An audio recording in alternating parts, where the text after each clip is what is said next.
प्रिय भक्त एवं श्रोतागण, भगवान विष्णु लक्ष्मी को अति प्रिय पुरुषोत्तम मास मानव सहित सभी जीवों का कल्याण कर मोक्ष देने वाला है।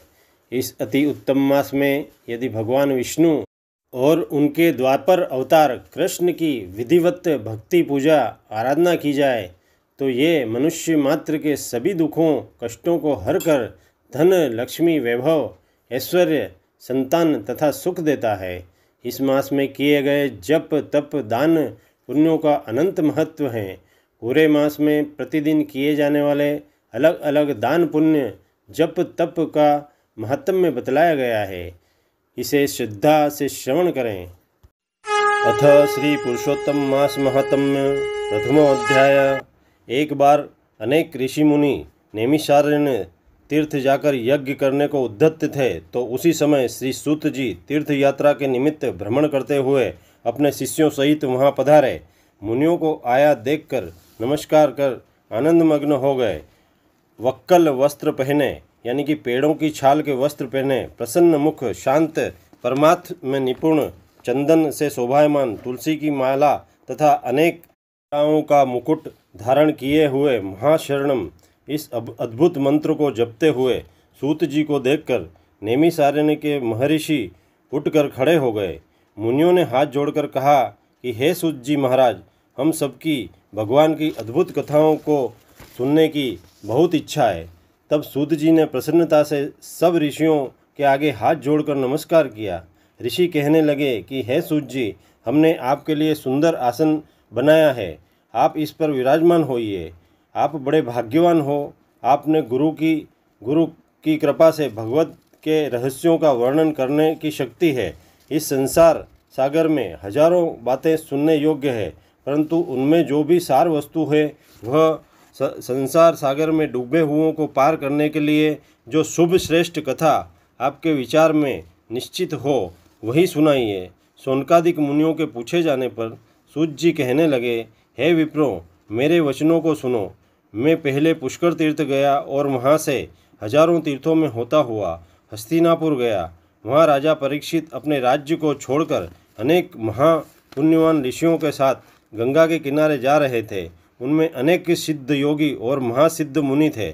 मैं वहाँ पर उस समाज को पूछ ही रहा था तो वहाँ श्री कृष्ण भगवान के चरण कमल में मन लगाए महामुनि व्यास जी के पुत्र सुखदेव जी पधारे, जिनकी 8 वर्ष की आयु, शंख के समान कंठ, ऊंचे चिकने केसों से घिरा हुआ मुख, दृढ़ कंधे, चमकती हुई कांति थी। वह अवधूत वेशधारी ब्रह्म स्वरूप थे। ऐसे महामुनि सुखदेव जी को देखकर सब प्रसन्न मुनि हाथ जोड़कर खड़े हो गए। तब मुनियों के बनाए हुए कमल चक्र जैसे ऊंचे आसन पर सुखदेव जी को विराजमान किया गया। उस आसन पर बैठे हुए ज्ञान समुद्र के चंद्रमा श्री सुखदेव जी ऋषियों की पूजा को ग्रहण कर ऐसे शोभायमान प्रतीत हो रहे थे जैसे तारागणों में चंद्रमा शोभायमान होता है। अतः श्री प्रथमो अध्याय समाप्त। द्वितीय अध्याय। सूत जी कहने लगे, हे ऋषियों, सुखदेव जी को राजा परीक्षित को श्रीमद्भगवत की कथा सुनाते हुए देखकर आया हूँ। ऋषि कहने लगे, हे सूत जी, जो कुछ आपने वेद व्यास जी के मुख से सुना हो वही कथा सुनाइए। सूत जी बोले, हे ऋषियों, जैसा मुझ में ज्ञान है और मैंने वेद व्यास जी के मुख से सुना है, मैं तुमको बतलाता हूँ, सो सुनो। एक समय नारद जी विचरण करते हुए भगवान नारायण के निवास स्थान पर पहुँचे। वहाँ पर भगवान के चरणों से अलकनंदा बह रही थी। वहाँ पर ब्रह्म में मन लगाए जितेंद्रिय, निर्मल और तेजोमय ऋषि को देखकर भगवान ने उनको नमस्कार किया।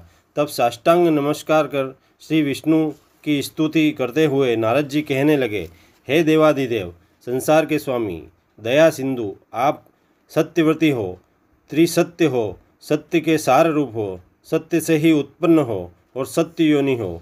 आपको बारंबार नमस्कार। हे भगवान, सब प्राणियों के हृदय विषयों में आसक्त है। स्त्री पुत्रादि के मुँह में फंसे हुए गृहस्थी लोगों का हित करने वाला तथा मेरे लिए भी लाभदायक कुछ विचार कर मुझको कुछ ऐसा बतलाइए। मैं आपके मुखारविंद से कुछ सुनने के लिए ब्रह्मलोक से आया हूँ। नारद जी के ऐसे वचनों को सुनकर भगवान हंसकर नारद जी से कहने लगे कि हे नारद, भगवान श्री कृष्ण आदि की पुण्य कथा को सुनो हे तात, जगत के विधाता और उसको एक पल मात्र में नाश करने वाले, उनके कर्मों को कहने वाला पृथ्वी में कौन समर्थ है। हे नारद जी, ऐसी सारयुक्त कथा तुम भी जानते हो, परंतु फिर भी दरिद्रता को हरने वाला, यश और श्रेष्ठ पुत्रों को देने वाला, मोक्ष देने वाला तथा शीघ्र सेवन करने योग्य ऐसे अद्भुत पुरुषोत्तम महात्म्य को कहता हूँ, सो श्रवण कीजिए। नारद जी कहने लगे कि हे प्रभो, स्वामियों सहित मैंने चैत्रादि मास तो बहुत सुने हैं, परंतु उसमें पुरुषोत्तम मास नहीं सुना। यह पुरुषोत्तम मास कौन सा मास है और यह कैसे हुआ। हे कृपानिधे, यह सब आप मुझसे बतलाइए। इस मास का स्वरूप और विधान मुझसे कहिए। क्या करना चाहिए, स्नान कैसे करें, दान क्या करें और जप पूजा तप तथा उपवास आदि साधन क्या करने चाहिए। इसके अतिरिक्त और जो कोई भी सार हो इस मास का, वह सब मुझसे बतलाइए।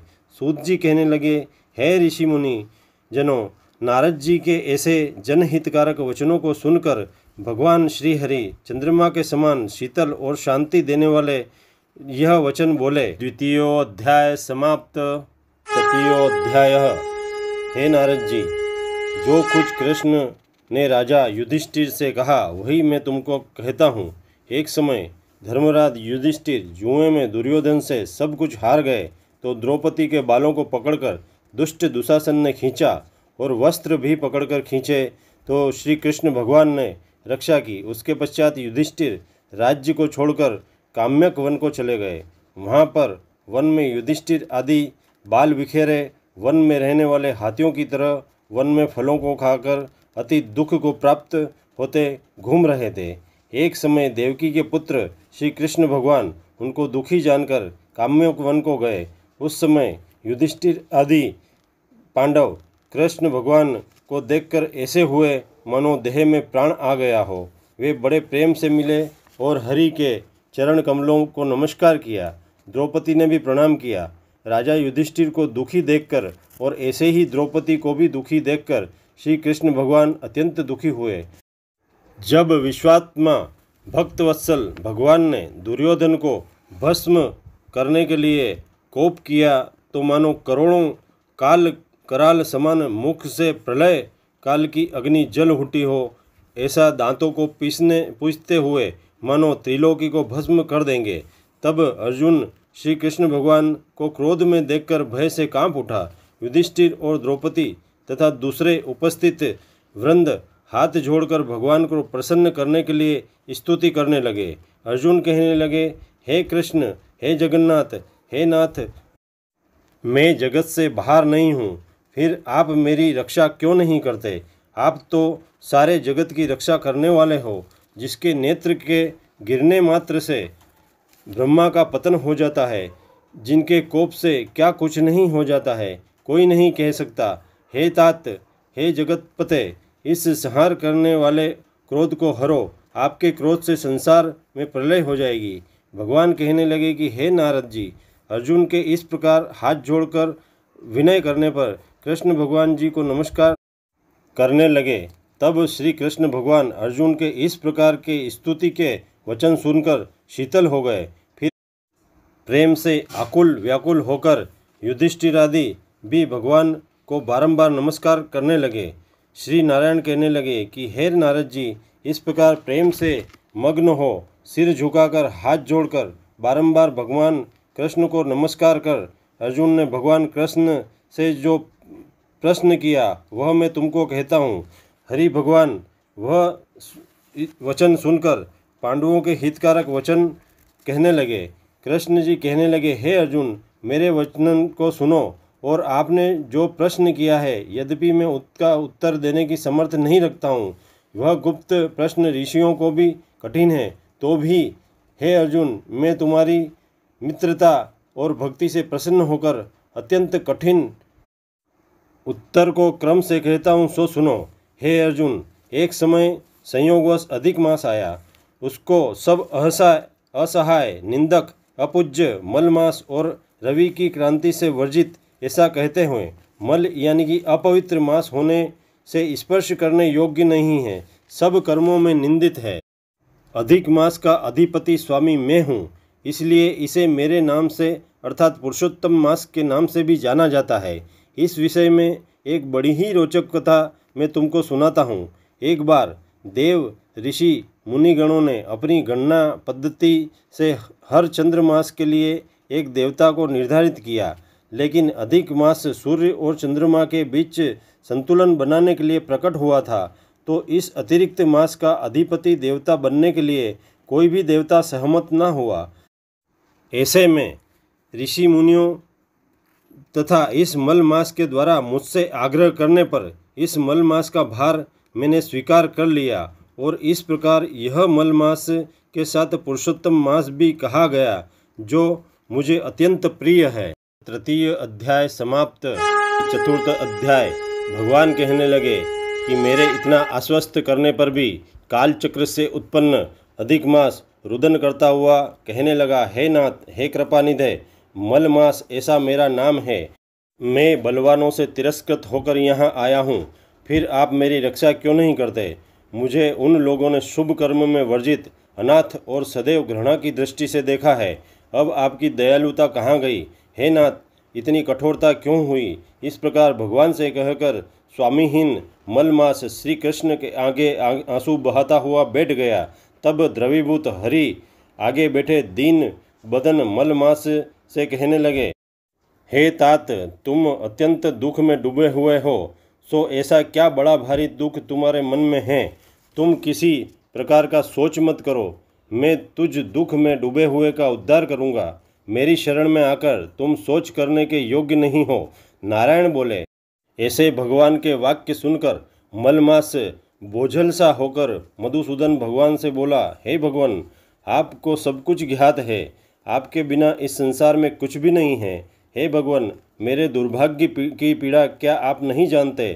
तो भी हे नाथ, दुख रूपी फांस में फंसा हुआ जैसा कष्ट किसी को भी न हुआ होगा, न देखा होगा, सो आपसे कहता हूँ, क्षण लव मुहूर्त मल पक्ष मास और दिन रात्रि आपने स्वामी की आज्ञा से सदा भय रहित होकर आनंद करते हैं, परंतु मेरा न कोई नाम है, न कोई मेरा स्वामी है, और न ही कोई मुझसे आश्रय देने वाला है। इसी से सब देवताओं ने मेरा निरादर किया है, और शुभ कर्म में यह मलमास वर्जित है। ऐसे सदा सभी लोकवासी अंध परंपरा से कहते हैं, इसलिए मैं मरना चाहता हूँ। मैं जीना नहीं चाहता, मैं अस्तित्वहीन होना चाहता हूँ। हे नारद जी, मैं मरूंगा, मैं अस्तित्वहीन होऊंगा। इस प्रकार बारंबार कहकर मलमास शांत हो गया। इति श्री चतुर्थ अध्याय समाप्त। पंचम अध्याय। नारद जी श्री हरिनारायण से कहने लगे, हे परमेश्वर, चरणों में पड़े हुए अधिक मास को भगवान ने क्या कहा, सो मुझसे बतलाइए। भगवान नारायण बोले, हे निष्पाप मुनियों में श्रेष्ठ नारद, जो श्री हरि ने कहा सो मैं तुमको बतलाता हूँ, सो सुनो। हे मुनिश्रेष्ठ, भगवान कृष्ण के नेत्रों से संकेत पाकर गरुड़ मूर्छित पड़े मलमास को अपने पंखों से हवा झलने लगे। इससे मलमास की मूर्छा टूटी और गरुड़ को पंखों से हवा झलते देखकर उठ खड़ा हो बोला, हे कृपा सिंधु भगवान, आपके प्रिय गरुड़ जी से सेवा करवा कर मुझे लज्जित न करें। हे जगतपते, मुझ शरणागत की रक्षा करो, मुझ शरणागत की रक्षा करो। इस प्रकार रुदन कर कांपते हुए और बारंबार विनय करते हुए मलमास को देखकर भगवान नारायण कहने लगे, हे वत्स, हे निरीश्वर, मुझको तेरा दुख कष्ट निवारण होता दिखलाई पड़ता है। तू सोच मत कर, योगियों को भी दुर्लभ ऐसे गोलोक में मेरे साथ चल, जहाँ गोपी गणों के बीच में बैठे हुए दो भुजा वाले मुरली मनोहर, हाथ में मुरली लिए, नवीन मेघ के समान श्याम वर्ण कमल नयन सदस्य वाले ऐसे ईश्वर कृष्ण अवतारी हैं।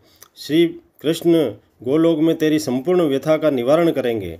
ऐसा कहकर हरि नारायण मलमास को साथ में लेकर पवन वेग के समान आकाश मार्ग से सब लोगों में अति श्रेष्ठ उत्तम अति दुर्लभ गोलोक की ओर उड़ चले। इति श्री पंचमो अध्याय।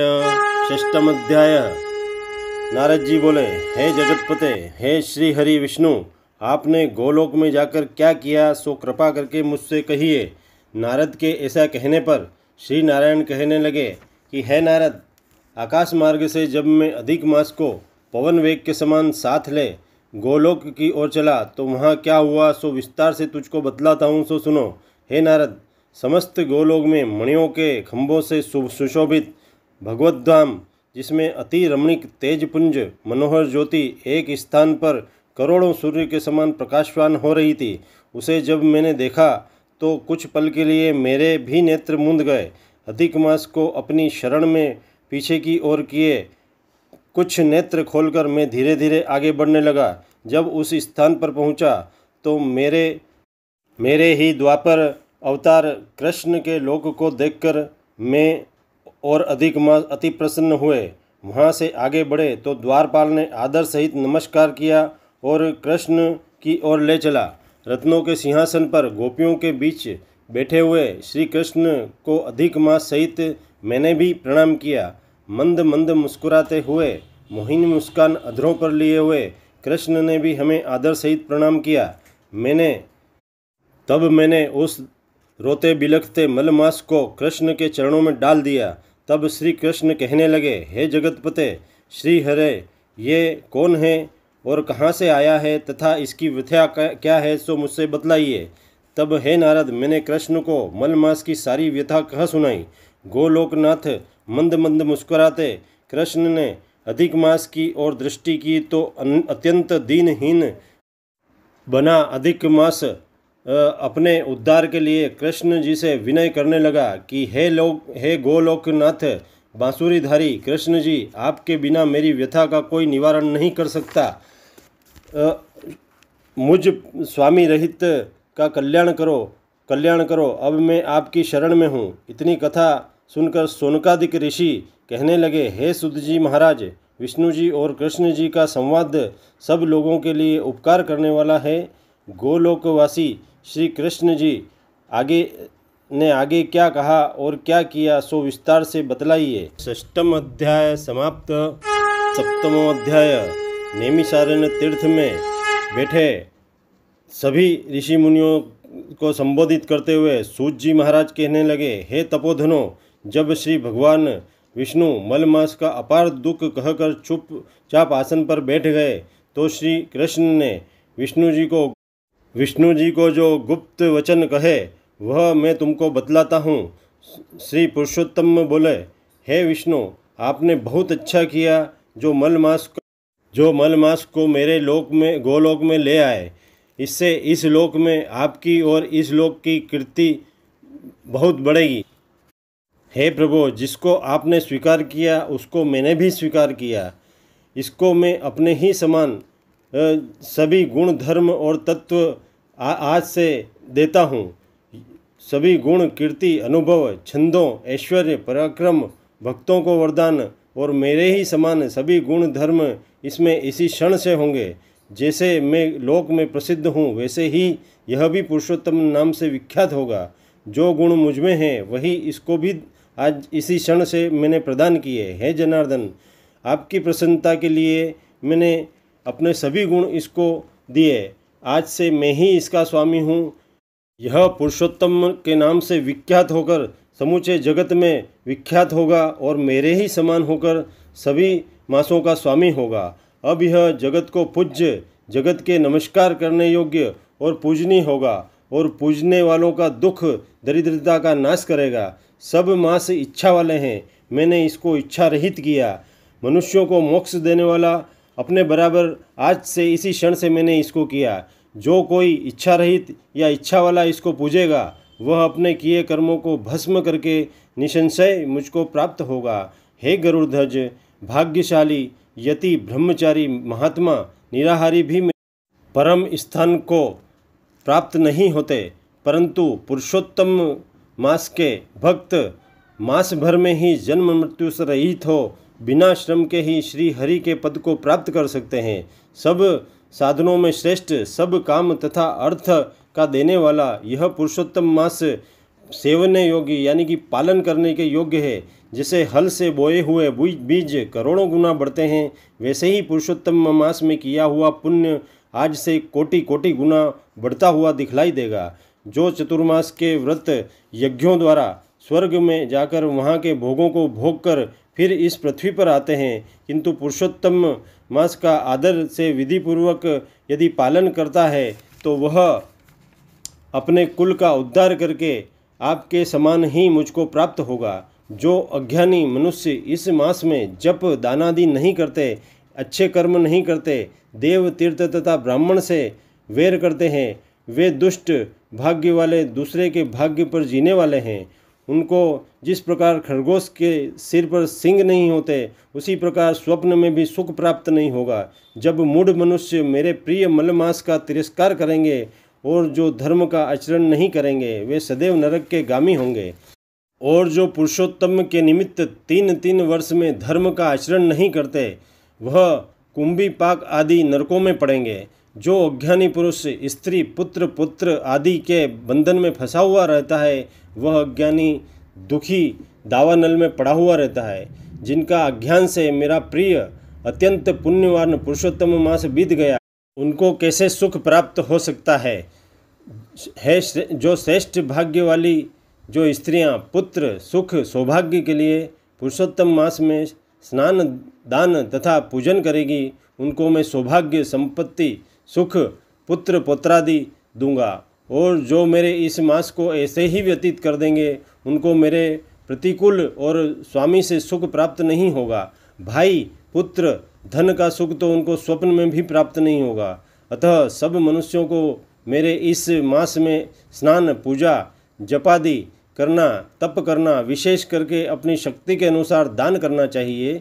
जिसने भक्ति और श्रद्धा से पुरुषोत्तम मास में मेरी पूजा की, वह धन तथा पुत्र का सुख भोग कर अंत में मेरे परम धाम गोलोक को में वास करेगा। मेरी आज्ञा से सभी मनुष्य मल मास को जो पूजेंगे, मैंने सब मासों में आज से जिस समान इसको उत्तम किया है, उसी प्रकार हे रमापते उन सभी पुरुषों को मैं उत्तम कर दूंगा। इसलिए हे जगत के स्वामी, अब आप इसको निर्भय होकर के वैकुंठ में ले पधारिए। सप्तमो अध्याय। अष्टम अध्याय। सूत जी कहने लगे, हे तपोधनो, भगवान विष्णु और श्री कृष्ण जी के वचन सुनकर नारद जी अत्यंत प्रसन्न हुए, परंतु फिर भी प्रश्न करने लगे। नारद जी कहने लगे, हे प्रभो, रुक्मिणी नाथ जब गोलोक को चले गए फिर क्या हुआ, वह सब कृपा करके मुझसे बतलाइए। हरि का वृतांत सबके लिए हितकर है। ऐसे प्रश्न से प्रसन्न होकर नारायण जी जगत को आनंद देने वाले वचन बोले। श्री नारायण जी कहने लगे, हे नारद, जब रुक्मिणी नाथ गोलोक को चले गए तो अधिक मास को अपने साथ अपने धाम में अपने पास बसाया। वहाँ गोलोक में बसकर अधिक मास अत्यंत आनंद करने लगा और भगवान के साथ क्रीड़ा करने लगा। श्री कृष्ण ने मन से प्रसन्न होकर मल मास को 12 मासों में सबसे श्रेष्ठ कर दिया था और सबका प्रिय बना दिया था। इस प्रकार भक्त वत्सल भगवान युधिष्ठिर और द्रौपदी को कृपा से देखते हुए अर्जुन से बोले, हे राज सिंह, दुख में डूबे होने के कारण तुमने तपोवन में आए पुरुषोत्तम मास का आदर नहीं किया, अर्थात पुरुषोत्तम मास यूं ही व्यतीत कर दिया। और वृंदावन चंद्र का प्रिय मास आपके वन में रहने से अनजाने से चला गया। भय से दुखित मन वाले भीष्म द्रोण भी नहीं जान पाए और भय द्वेष से तुमने नहीं जाना। वेद व्यास जी से प्राप्त विद्या आराधना में लगे रहे। भयंकर युद्धशाली अर्जुन इंद्रप्रस्थ को चले गए, पर उनके दुख से दुखित भाग्यवश आप लोगों ने नहीं जाना। अतः अब आप क्या करना चाहिए? मनुष्य को प्रारब्ध का भोग अवश्य भोगना पड़ता है। मनुष्य प्रारब्ध से ही सुख दुख भय और आनंद को प्राप्त होता है। अतः सदा भाग्य पर ही भरोसा रखो। हे महाराज, अब आपके दुख का दूसरा कारण कहता हूँ। इतिहास पूर्वक इस कथा को अच्छी तरह श्रवण करो। कृष्णचंद्र कहने लगे, यह द्रौपदी पूर्व जन्म में महाभाग्यशाली ब्राह्मण की पुत्री थी। कुछ काल व्यतीत होने पर 10 वर्ष की हो गई। अपने पिता की यह एकमात्र ही संतान थी और बड़ी चतुर गुणवती और सुंदरी होने के कारण यह पिता को अत्यंत प्रिय थी। यह पड़ोसिनों सखियों का सुख देखकर पुत्र पौत्र की इच्छा करने लगी और विचारने लगी कि ऐसे मेरे भी अच्छे गुण और भाग्य वाले भर्ता और सुख देने वाले श्रेष्ठ पुत्र किस तरह उत्पन्न हो। परंतु प्रारब्ध में तो पहले ही सर्वनाश कर रखा था। क्या करूं? क्या किसी मुनि के पास जाऊं या किसी तीर्थ स्थान में जाकर वहां रहूं? मेरा भाग्य कैसा हो गया है कि कोई भर्ता मेरी इच्छा नहीं करता। बड़े आश्चर्य की बात है कि मेरे भाग्य से मेरा पंडित पिता भी मूढ़ हो गया है। विवाह काल प्राप्त होने पर भी मेरे जैसी जोड़ी के वर को मुझे नहीं सौंपता। मालिक के दुख की पीड़ा तथा कुमारी में स्वामी का सुख जैसा मेरी सखियां जानती है, मैं नहीं जानती। ऐसे आकुल व्याकुल वाले मनोरथ की चिंता से मेरी भाग्यवती माता पहले ही मर गई। शोक और मोहों की तरंगों से पीड़ित कन्या का पिता यह मेघावी ऋषिराज भी पृथ्वी में विचरने लगा, पर कन्यादान के निमित्त जोड़ी का वर ढूंढने पर भी नहीं मिलने से अपने मनोरथ में निराश हो गया। पुत्री के और उसके अपने भाग्य से टूटा संकल्प का पिंजरा होने से उसको महादारुण तीव्र ज्वर हो गया। तब वह ऋषिराज सब शरीर में अति शूल होने के कारण व्याकुल हो गया और श्वास पर श्वास से युक्त लौटता गिरता घर आकर पृथ्वी पर गिर पड़ा, जैसे मदिरापान करने से मूर्छा को प्राप्त हो जाता है, और अपनी पुत्री का स्मरण किया। तब पुत्री भय से व्याकुल होकर अपने पिता के पास आई। तब तक वह मरने के सदस्य हो गया।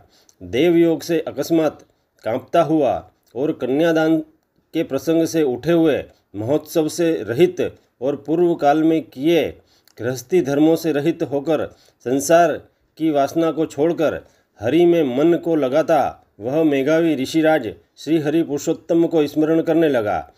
हे श्री कृष्ण, हे गोविंद, हे हरे, हे मुरारे, हे राकेश, हे दामोदर, हे दीनानाथ, हे ऋषिकेश्वर, आपको मैं बारंबार नमस्कार करता हूँ। मेरी इस संसार रूपी समुद्र से रक्षा कीजिए। इस प्रकार मुनि के वचन सुनकर बहुत जल्दी भगवान के पार्षद मरे हुए मुनि के जीवात्मा को लेकर भगवान के वैकुंठ धाम को चले गए, और वह पुत्री पिता का स्मरण सुनकर हाय हाय कर रोती और पिता की देह को गोदी में लेकर विलाप करने लगी। अत्यंत दुखित होकर दारुण विलाप करती हुई मानो उसका पिता जीवित हो, अत्यंत व्याकुल होकर कहने लगी, हाय पिता, मुझको किसके सहारे छोड़कर विष्णुलोक को चले गए? हे तात, अब मैं बिना पिता के किसके पास रहूँगी? न मेरे कोई भाई है, न मेरे कोई कुटुंबी है, मेरी तपस्विनी माता भी नहीं है जो मेरे भोजन तथा वस्त्रों की चिंता करती।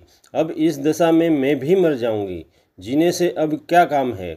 उसे इस प्रकार बारंबार रोते और विलाप करते हुए सुनकर उस वन के रहने वाले ब्राह्मण सोचने लगे कि अत्यंत करुणा भरे स्वर में इस तपोवन में कौन रोता है। फिर तपस्वी मेघावी ऋषि की पुत्री का रोना निश्चय करके वहाँ पहुँचे। वहाँ पुत्री की गोद में मरे हुए मुनि को देखकर वन के सब रहने वाले भी रोने लगे, और पुत्री की गोद से मुर्दे को लेकर शमशान घाट में ले जाकर अंत्येष्टि विधि से चारों तरफ काष्ठ लगाकर अंत्येष्टि कर दी। कन्या को समझाकर सब अपने अपने घरों को चले गए। कन्या ने धैर्य धारण कर यथाशक्ति खर्च करके अपने पिता की दैहिक क्रिया की। अष्टमोध्याय समाप्त। नवम अध्याय। सूत जी कहने लगे। इसके पश्चात नारद जी विस्मय युक्त होकर मेघावी ऋषि की कन्या का वृतांत पूछने लगे। नारद जी ने पूछा, हे मुने, फिर उस ऋषि कन्या ने वन में क्या किया? क्या किसी ऋषि ने उसके साथ विवाह किया? नारायण कहने लगे, इस कन्या ने दुख के साथ अपना पिता का स्मरण करते हुए आश्रम में रहकर कुछ काल व्यतीत किया। भाग्यवश एक दिन उस वन में अपनी इच्छा से विचरते हुए महाकोपधारी दुर्वासा मुनि पधारे। दुर्वासा मुनि को आता हुआ देखकर शोक सागर में डूबी हुई उस कुमारी ने उठकर धीरज धारण करके मुनि के चरणों में नमस्कार किया। नमस्कार करके मुनि को अपने आश्रम में साथ ले गई। अर्घ्य, पात्र और वन के नाना प्रकार के फलों से आदर करके मुनि का पूजन किया। फिर मुनि कन्या आदर से कहने लगी, हे मुने, आपको नमस्कार हो, आपको नमस्कार हो। मुझ दुर्भाग्यिनी के आश्रम में आपका कैसे आना हुआ? आपके आने से मेरे भाग्य का उदय हो गया, अथवा मेरे पिता के पुण्य प्रताप से मुझको समझाने के लिए आप आए हैं? आप जैसे महात्माओं के तीर्थ रूपी पाँवों के रजकण को स्पर्श कर मेरा जन्म सफल हो गया। जो आप जैसे महात्माओं का मुझको दर्शन प्राप्त हुआ। इस प्रकार कहकर वह बाला उनके आगे चुपचाप होकर बैठ गई। तब दुर्वासा मुनि कुछ हंसकर बोले, धन्य है, धन्य है ब्राह्मण पुत्री, तुमने अपने पिता के कुल का उद्धार कर दिया। कन्या बोली, हे ऋषि, आपके दर्शन मात्र से ही मेरा शोक समुद्र सूख गया। हे मुने, आप जो यहाँ पधारे इसका परिणाम अच्छा ही रहेगा और मैं उत्पन्न हुई महाअग्नि की ज्वाला से जल रही हूँ। इस अग्नि को शीघ्र ही बुझाओ। मेरे हर्ष उपजाने वाला और कोई नहीं दिखलाई पड़ता। मुझको धैर्य देने वाला न तो मेरी माता है, न पिता है, न भाई है। मैं दुखी पीड़ित किस प्रकार जीवन निर्वाह करूं? जिस दिशा को देखती हूं वहीं शून्य दिखाई देता है। अतः हे तपोनिधे, मेरे दुख का उपाय शीघ्र कीजिए। ऐसा कहकर वह बाला उनके आगे बैठ गई। दुर्वासा मुनि उसके उपाय के वास्ते सोचने लगे। श्री नारायण जी कहने लगे, हे नारद, इस प्रकार मुनि कन्या के वचनों को सुनकर मुनिराज विचार करने लगे। अत्यंत कृपा से उस बाला को देखकर वह कुछ हितकारक वचन बोले। 9वां अध्याय समाप्त। 10वां अध्याय। ऋषि कहने लगे, हे सुंदरी, अब से तीसरा मास पुरुषोत्तम मास आएगा। उसमें स्नान करने से मनुष्य दोषों से छूट जाता है। इसके तुल्य कार्तिक आदि कोई भी मास नहीं है।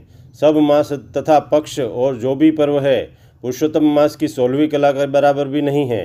12,000 वर्ष गंगा में स्नान करने से जो फल मिलता है और सिंह के बृहस्पति में गोदावरी गंगा में स्नान करने से जो फल मिलता है, वही फल कहीं भी पुरुषोत्तम मास में एक बार स्नान करने से प्राप्त हो जाता है।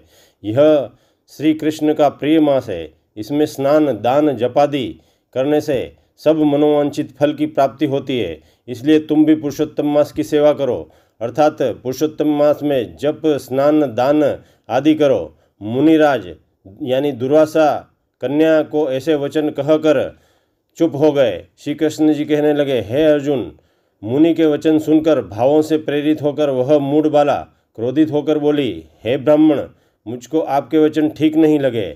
माघादि मास किस प्रकार थोड़ा फल देने वाले हैं, वो कार्तिक मास को कैसे कम कहते हो? क्या सेवा किया हुआ वैशाख मास इच्छित फल नहीं देता है? यह तो मलिन मास सब कर्मों में निंदित है। हे मुने, सूर्य संक्रांति से रहित मल मास को आप कैसे श्रेष्ठ कहते हैं? इस तरह क्रोध से कहे गए ब्राह्मण की पुत्री के वचनों को सुनकर ऋषि का शरीर जलने लगा और क्रोध से नेत्र लाल हो गए, परंतु फिर भी मित्र की कन्या को श्राप नहीं दिया और सोचने लगे कि यह कन्या मूर्ख है, अपने हित अहित को नहीं जानती। पुरुषोत्तम का महात्म्य जो बड़े बड़े ज्ञानी भी नहीं जानते, तो कम बुद्धि वाले पुरुष वो कन्याएं कैसे जान सकती है? और यह बिना पिता की कन्या दुख रूपी अग्नि से सुलगती हुई मेरे अत्यंत उग्र श्राप को कैसे सहन कर पाएगी? ऐसे उत्पन्न हुए क्रोध को कृपा से दूर करते हुए और स्वस्थ होकर यानी कि पूर्ण विचार कर व्याकुल कन्या को कहने लगे, हे बाले, तू मेरे मित्र की कन्या है, इसलिए तेरे पर मेरा कोई भी कोप नहीं है, अर्थात मुझे तुझ पर किसी भी प्रकार का क्रोध नहीं हो रहा है। जैसा तेरे निर्भाग्य मन में हो वैसा ही कर, और जो कुछ भी होने वाला है सो सुन। मैं कहता हूँ, तुमने जो पुरुषोत्तम मास का अनादर किया है, इसका फल इस जन्म में या अगले जन्म में अवश्य ही तुझे भोगना होगा। क्योंकि तेरा पिता मेरा मित्र था, इसलिए तुझको मैं श्राप नहीं दे सकता कि तू एक बालिका है, एक अबोध कन्या है, अपने शुभ और अशुभ को नहीं पहचानती। तेरा कल्याण हो, मैं तो नारायण की सेवा में जाता हूँ। इतना कहकर दुर्वासा मुनि वहाँ से शीघ्र चल दिए।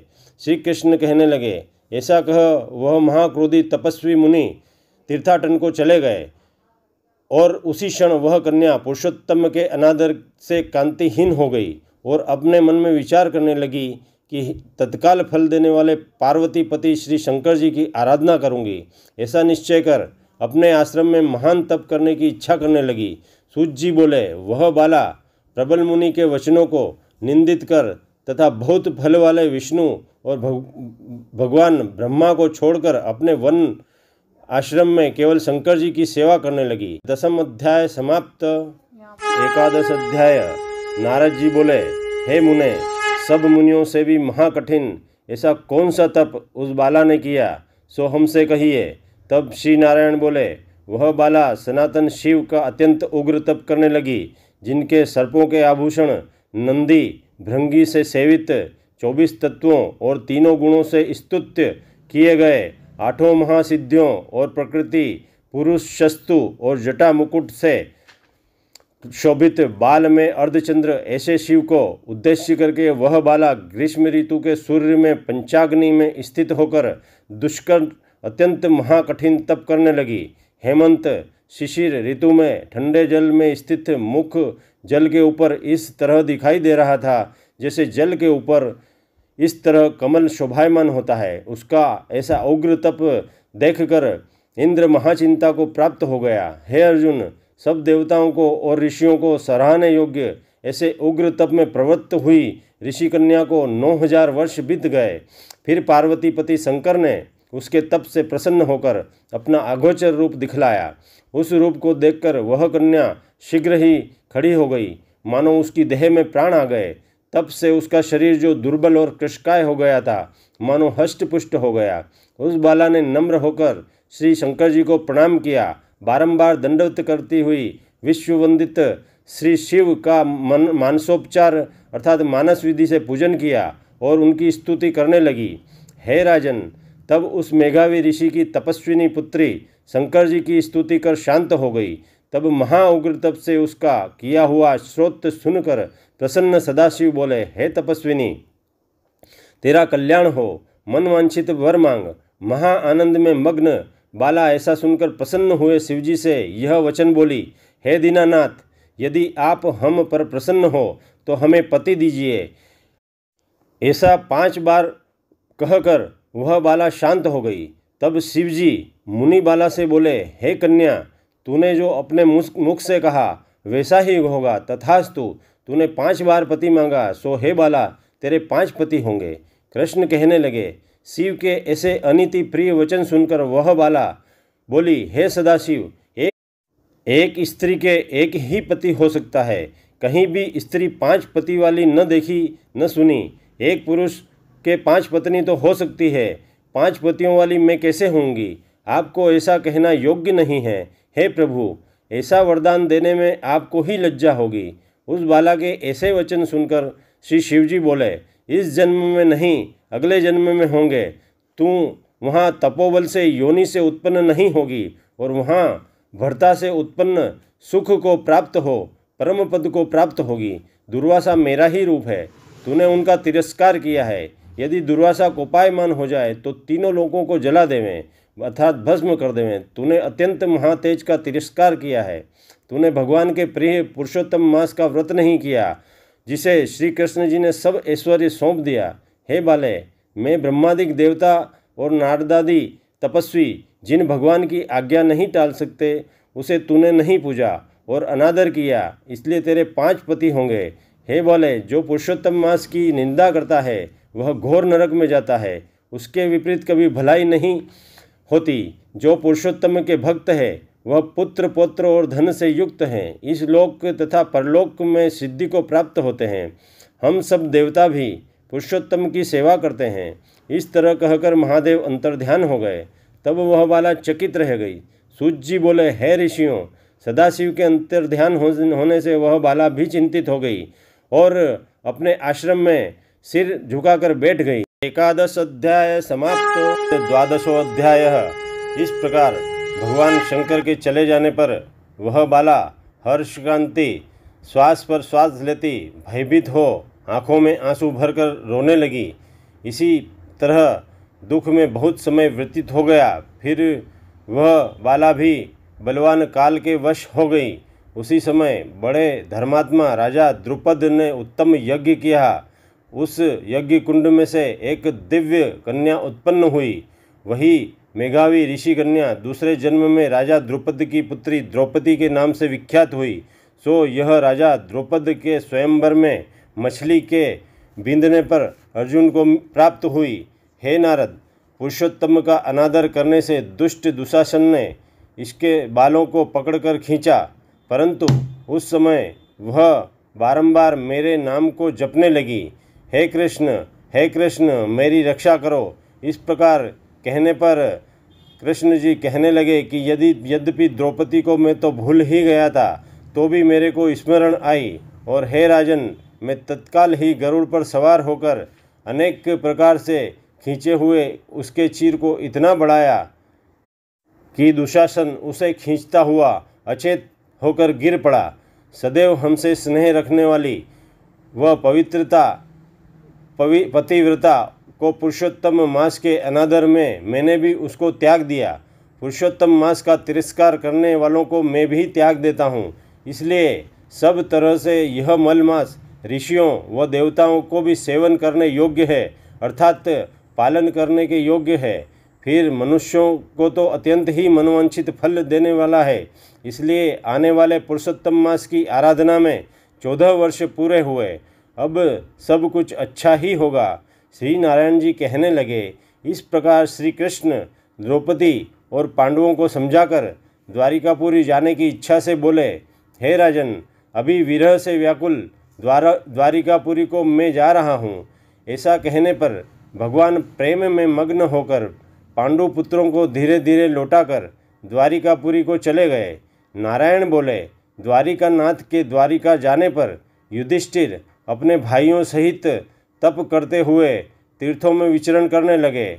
और हे नारद, भगवान के लिए पुरुषोत्तम मास को मन में धारण कर और कृष्ण का वचन स्मरण कर अपने भाइयों और द्रौपदी से बोले, आप सबने पुरुषोत्तम का महात्म्य सुना है।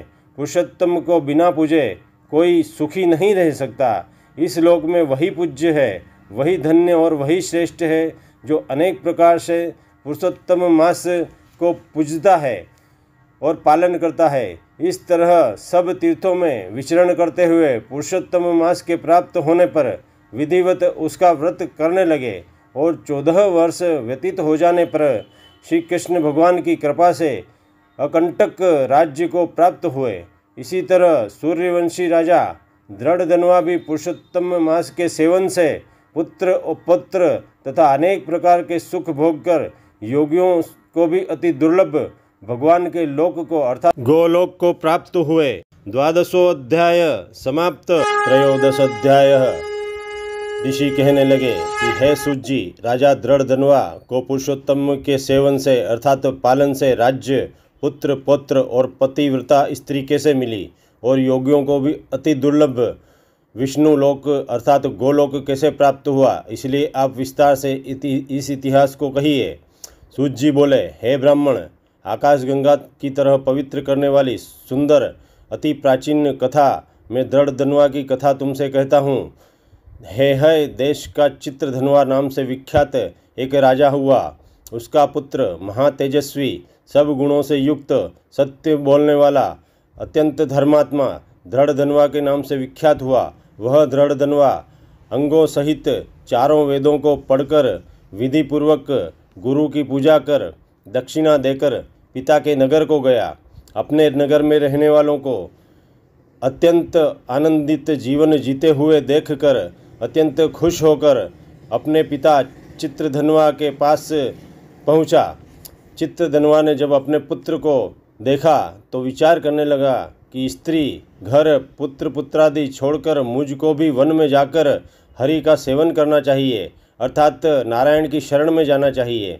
ऐसा मन में विचार कर समर्थ राजा दृढ़धनवा को राजपाट सौंपकर विरक्त होकर पुलह ऋषि के आश्रम को चला गया। वहाँ जाकर तप करने लगा। अत्यंत घोर तप करने लगा। कितने ही काल तक तप करके चित्रधनवा हरि के धाम को गया। दृढ़धनवा ने जब अपने पिता की वैष्णवी गति को सुना तब अपने पिता की ऊर्ध्वदेहिक क्रिया की, फिर नगर में राज्य करने लगा। राजा दृढ़धनवा की गुण सुंदरी नाम की एक स्त्री थी। उसके 4 पुत्र हुए और चारुमती नाम की एक कन्या उत्पन्न हुई। उसके पुत्र चित्रवाक, चित्रवाह, मणिमान और चित्तकुंडली नामों से विख्यात हुए। श्री नारायण जी कहने लगे कि एक समय सोते हुए उस राजा के मन में यह विचार उत्पन्न हुआ कि मेरा यह सब वैभव किस पुण्य के प्रभाव से हुआ। न तो मैंने कोई तप किया, न दान दिया, न कुछ हवन किया। अपने इस भाग्य का कारण मैं किससे पूछूं, ताकि मुझे अपने इस कर्म का अनुमान होवे। राजा के इसी विचार में सारी रात्रि व्यतीत हो गई। प्रातः ब्रह्म मुहूर्त में उठकर यथाविधि स्नान करके खड़ा होकर उदय होते हुए सूर्य को अर्घ्य देकर ब्राह्मणों को दानादि दक्षिणा देकर प्रणाम कर वह राजा घोड़े पर चढ़कर तत्काल शिकार के लिए वन में गया। वहाँ उसने शिकार किया। उसी वन में राजा दृढ़धनवा के बाण से घायल होकर एक मृग दूसरे वन में चला गया। घायल मृग के शरीर से गिरते हुए रुधिर के निशानों से राजा दृढ़धनवा भी उसके पीछे पीछे पीछा करते हुए बहुत दूर तक चला गया। थोड़ी ही देर में मृग राजा की निगाह से ओझल होकर कहीं छुप गया।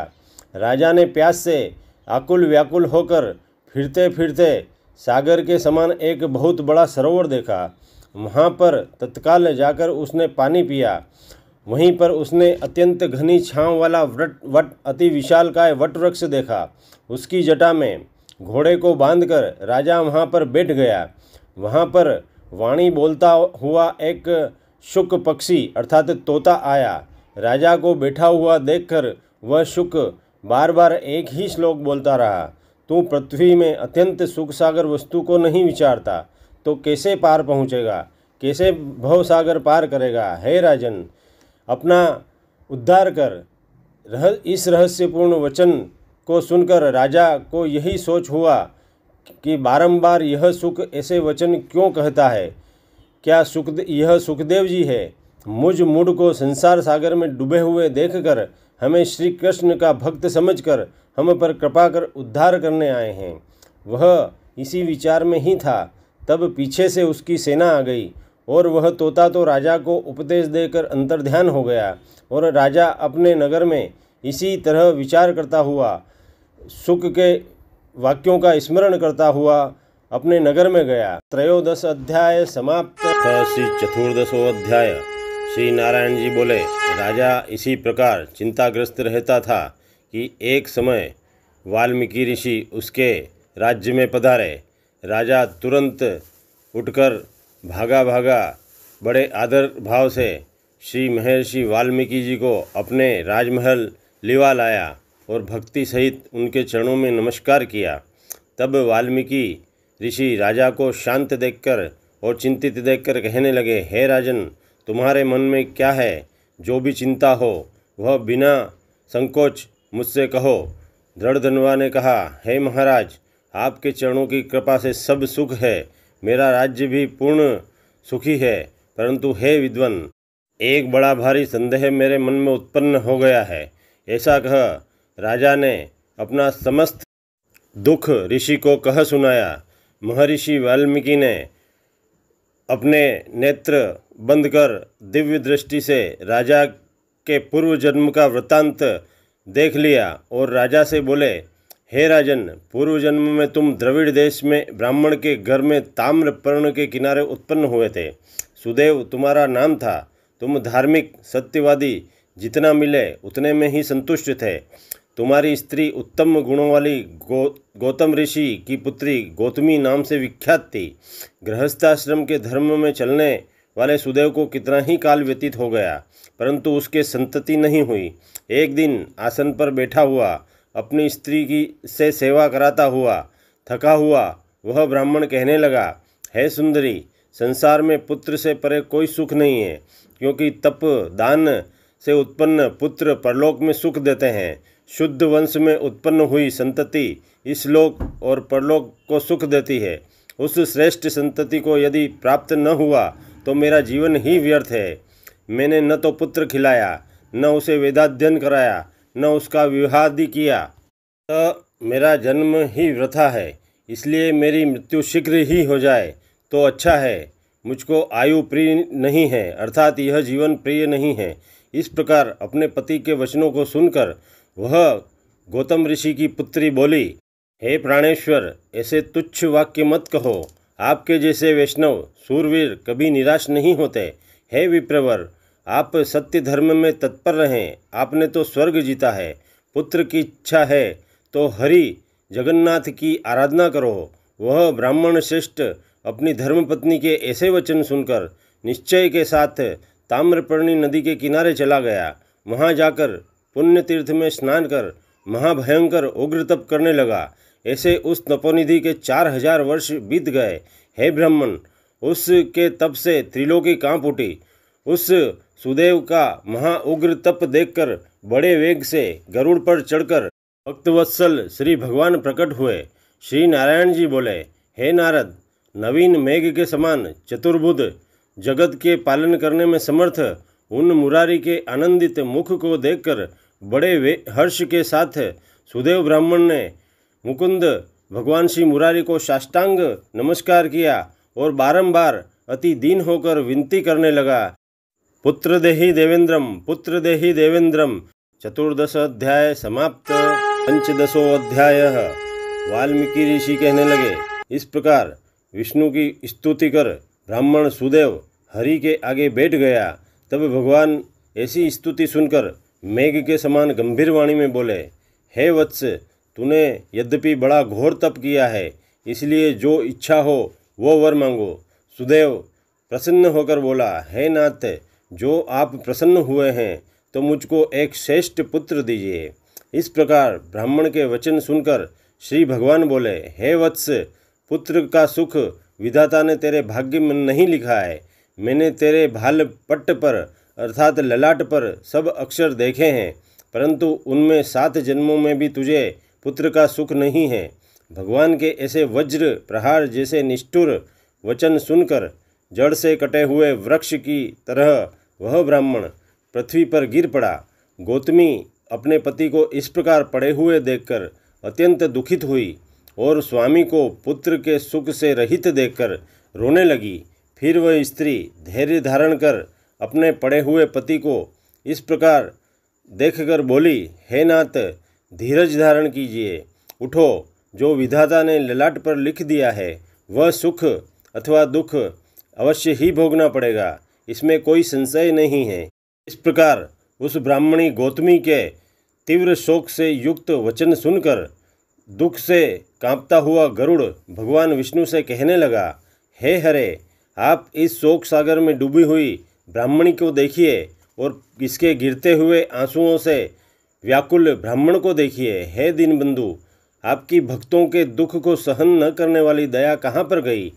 श्री नारायण जी बोले, इस प्रकार गरुड़ के करुण वचन सुनकर श्री विष्णु भगवान गरुड़ से अमृत के समान वचन बोले, हे खगवर, इस ब्राह्मण को एक मनोगत पुत्र शीघ्र प्रदान करें। इस प्रकार हरि के अनुकूल वचन सुनकर गरुड़ ने अति प्रसन्न होकर उस ब्राह्मण को अति सुंदर, स्वस्थ और प्रतापी पुत्र होने का वरदान दिया। 15 अध्याय समाप्त। 16 अध्याय। वाल्मीकि जी कहने लगे, इस प्रकार अनुपम वर देकर स्त्री पुरुषों के देखते देखते भगवान श्री हरि गरुड़ पर चढ़कर अपने लोक को चले गए। कुछ काल व्यतीत होने पर गौतमी के पुत्र उत्पन्न हुआ और सुदेव ने पुत्र के उत्पन्न होने पर अति प्रसन्नता के साथ श्रेष्ठ ब्राह्मणों को बुलाकर जाति कर्म किया और स्नान कर ब्राह्मणों को बहुत सा दान दिया। पिता के मनोरथ के साथ माता के मन को आनंदित देने वाला वह पुत्र शुक्ल पक्ष के चंद्रमा के समान प्रतिदिन बढ़ने लगा। तब पिता ने पुत्र का यज्ञोपवीत संस्कार कराकर गायत्री मंत्र का आदेश दिया और वह पुत्र ब्रह्मचर्य व्रत का पालन करने लगा। वाल्मीकि ऋषि कहने लगे, एक समय करोड़ों सूर्य के समान कांति वाले देवल ऋषि वहाँ पर पधारे। उनको देखकर सुदेव ने उनके लिए आसन बिछाया। उस आसन पर देवल मुनि बैठकर बोले, हे सुदेव, तेरा यह पुत्र 12वें वर्ष में जल में डूबकर मृत्यु को प्राप्त होगा, जिससे तू मन में सोच नहीं करना, अवश्य होने वाला तो होगा ही, इसमें कोई संशय नहीं है तथा इसका कोई उपाय भी नहीं है। वाल्मीकि जी कहने लगे, देवल ऋषि के ऐसे वचन सुनकर सुदेव शर्मा पृथ्वी पर गिर पड़े और देवल मुनि इतना कहकर अपने लोक को चले गए। तो सुदेव देवल मुनि के वचनों का स्मरण करता हुआ बहुत काल तक विलाप करता रहा। फिर गौतमी पुत्र को गोदी में लेकर प्रेम से उसका मुख चूमकर अपने पति से बोली, हे द्विजराज, होने वाली वस्तु से भय नहीं करना चाहिए। जो होने वाला है सो तो होगा ही, जो भाग्य में लिखा है उसे विधाता भी नहीं टाल सकता, और वह जो नहीं होने वाला है वह कभी नहीं होगा। हे नाथ, इसलिए उठो और सब शरणागत जीवों के रक्षक निर्वाण पद को देने वाले सनातन हरि को भजो। वाल्मीकि ऋषि कहने लगे, इस प्रकार सुदेव ब्राह्मण अपनी स्त्री के अच्छे वचन सुनकर सतोगुण को प्राप्त हुआ और हृदय में हरि के चरण कमल को धारण कर अपने पुत्र से उत्पन्न दुख को तत्काल त्याग कर हरि भजन करने लगा। 16वां अध्याय समाप्त। सप्तदशों अध्याय। एक दिन उस ब्राह्मण का पुत्र सुखदेव अपने मित्रों सहित बावड़ी में स्नान करने के लिए गया और अपने मित्रों सहित जल में प्रवेश करके नहाने लगा और जल में डूबकर मृत्यु को प्राप्त हो गया। तब उसको जल के बाहर न आते देखकर उसके साथी हाहाकार करते हुए भागे और उन बालकों ने गौतमी को जाकर सब वृतांत कह सुनाया। उन बालकों की यह अप्रिय वाणी को सुनकर वह पृथ्वी पर गिर पड़ी। इतने में सुदेव भी वन से आ गया और पुत्र का मरण सुनकर कटे हुए वृक्ष की भांति पृथ्वी पर गिर पड़ा। कुछ देर दोनों स्त्री पुरुष अचेत रहने के पश्चात कुछ समय के पश्चात चेतन अवस्था में जब आए तो वे बावड़ी के किनारे गए और वहाँ पर मरे हुए पुत्र को आलिंगन कर शरीर को गोदी में लेकर सुदेव शर्मा बारंबार पुत्र के मुख को चूमने लगा। गोदी में पड़े हुए मृत पुत्र को देखकर बारंबार विलाप करने लगा और कहने लगा, हे पुत्र, मेरा सोच हरने वाली मनोहर वाणी कहो और मेरे मन को आनंदित करो।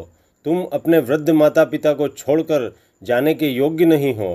हे वत्स, तुम्हारे श्रेष्ठ मित्र सहपाठी वेद पढ़ने के लिए तुम्हें बुला रहे हैं। तुम्हारा उपाध्याय पढ़ने के लिए बुला रहा है। तुम इस समय कैसे सो रहे हो? मैं तुम्हारे बिना नहीं जी पाऊँगा, न ही घर जाऊँगा। अब मेरा वन में काम ही क्या है? ऐसा कहते कहते भगवान के नामों का उच्चारण करने लगा और अति प्रचंड विलाप करने लगा। सप्तदशों अध्याय समाप्त। अष्टदशों अध्याय। सूत जी कहने लगे, इस प्रकार उस ब्राह्मण के विलाप को सुनकर दसों दिशाओं में गर्जन करता हुआ अकाल मेघ आया और उस मेघ से पर्वतों को कंपायमान करता हुआ, तीक्ष्ण स्पर्श करता हुआ बड़े वेग से वायु चलने लगा और अत्यंत जोर से महा भयंकर बिजली चमकने लगी और मेघ शब्द से चारों दिशाएं पूरित हो गई। इस प्रकार 1 मास तक ऐसा जल वृष्टि हुई कि सारी पृथ्वी जल से मग्न हो गई। परंतु पुत्र शोक की अग्नि से तपे हुए उस ब्राह्मण को कुछ भी स्मरण न रहा। न उसने पानी पिया और न भोजन ही किया। पुत्र पुत्र इस प्रकार पुकारते हुए ही उसको सारा मास व्यतीत हो गया। वह मास श्री कृष्ण भगवान का प्रिय पुरुषोत्तम मास था। सो अनजाने में ही उस ब्राह्मण से पुरुषोत्तम मास का पालन हो गया, जिससे अत्यंत प्रसन्न होकर भगवान श्री कृष्ण प्रकट हुए। उस समय मेघ बरसना बंद हो गया। फिर उस ब्राह्मण ने श्री कृष्ण भगवान को देखकर शीघ्र ही पुत्र को पृथ्वी पर रखकर स्त्री सहित विलाप करते हुए कृपा सिंधु भगवान को दंडवत नमस्कार किया और हाथ जोड़कर श्री कृष्ण भगवान के आगे विलाप करता हुआ बैठ गया। अनजाने में पुरुषोत्तम मास के पालन से प्रसन्न होकर भगवान अमृतवाणी से बोले, हे सुदेव, तुम धन्य हो और अत्यंत भाग्यवान हो।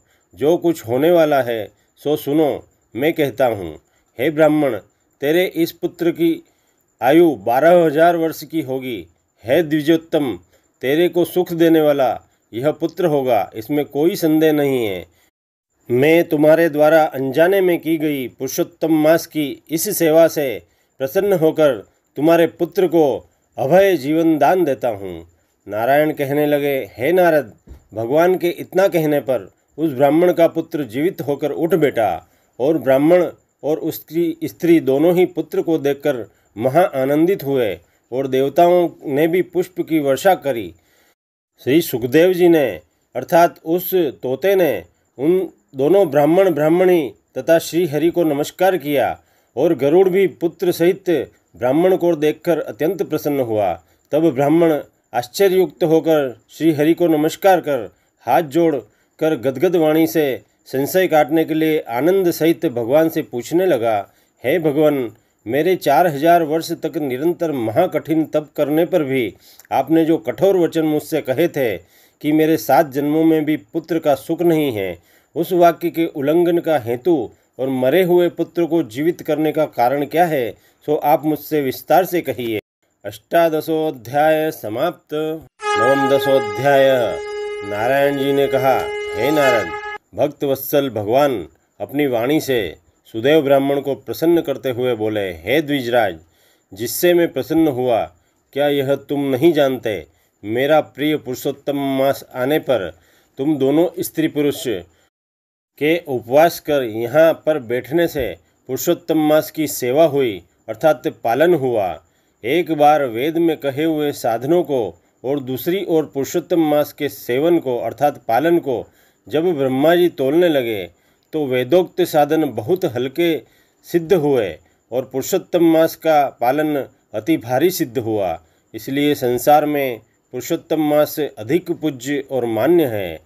जो मनुष्य का जन्म लेकर भी पुरुषोत्तम मास में जप तप स्नान दानादि नहीं करते, वे जन्म जन्मांतर तक दरिद्री होते हैं। अतः सब प्रकार से यत्न करके मेरे प्रिय पुरुषोत्तम मास का सेवन करना चाहिए, पालन करना चाहिए। जो पुरुषोत्तम मास की सेवा करेगा भाग्यवान धन्य होकर मुझको प्राप्त होगा, अर्थात गोलोक को प्राप्त होगा। श्री नारायण जी बोले, इस प्रकार हे मुने, जगदीश्वर हरि भगवान कह के तत्काल गरुड़ पर चढ़कर अत्यंत पवित्र वैकुंठ लोक को चले गए। स्त्री सहित सुदेव ब्राह्मण मृतप्राय होकर भी फिर जीवित हो गए और सुदेव अर्थात अपने पुत्र को देखकर रात दिन अत्यंत हर्षित होते कहने लगे कि यह अत्यंत आश्चर्य की बात है कि ऐसा मास कहीं भी न देखा है न सुना है।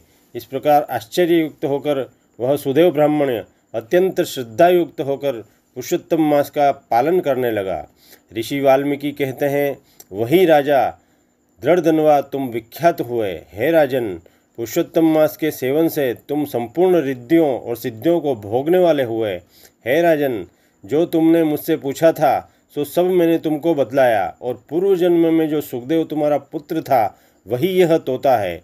हरि ने उसको जिलाया और सुखदेव के नाम से विख्यात किया। वह सुदेव 12,000 वर्ष तक की आयु भोग कर वैकुंठ को चला गया। वही सुखदेव वन के सरोवर में बड़ के वृक्ष पर बैठकर संसार सागर में डूबे हुए विषय रूपी सर्प से तुमको अपने पूर्व जन्म के पिता को देखकर कृपा से युक्त हो चिंतन करने लगा कि यदि मैं इस राजा को बोध नहीं कराऊंगा तो मेरा जन्म भी व्यर्थ हो जाएगा। इस प्रकार मेरे इन श्रुति के वचनों को जानना भी और वेद वेदांत का ज्ञान होना भी व्यर्थ हो जाएगा। इसलिए मुझको अपने पूर्व जन्म के पिता पर उपकार अवश्य करना चाहिए। ऐसा सोचकर ही उस तोते ने तुमको ज्ञान दिया। 9वां 10वां अध्याय समाप्त। 26वां अध्याय। सूत जी कहने लगे, नारायण के मुख से दृढ़धनवा के पूर्व जन्म के वृत्तांत को सुनकर नारद जी श्री नारायण को फिर पूछने लगे, हे तपोधनो, राजा दृढ़धनवा फिर वाल्मीकि ऋषि को क्या कहने लगे, सो कृपया करके आप मुझसे कहिए। श्री नारायण बोले, हे नारद, राजा दृढ़धनवा वाल्मीकि ऋषि से कहने लगा, हे मुने, यह मोक्ष देने वाला पुरुषोत्तम मास व्रत कैसे करना चाहिए और कैसी तथा किसकी पूजा करना चाहिए और इसकी विधि क्या है, सो आप कृपा करके सब लोगों के हित में मुझसे कहिए। वाल्मीकि बोले, हे राजन, ब्रह्म मुहूर्त में उठकर पार ब्रह्म का चिंतन कर, नित्य कर्म से निवृत्त होकर अर्थात शौचादि करके फिर स्नान प्राणायाम करके संध्या वंदन करें। जब तक सूर्य का दर्शन न हो जाए तब तक गायत्री मंत्र का जाप करता रहे। फिर सूर्य के मंत्रों से सूर्य को अर्घ्य देवें और सायंकाल अपने पैरों तथा भूमि को नमस्कार करें। फिर यस्य स्मृत्या इस मंत्र से प्रार्थना करें। जो ब्राह्मण श्रद्धा से विधिपूर्वक संध्या करता है उसको तीनों लोकों में कुछ भी कठिन नहीं है।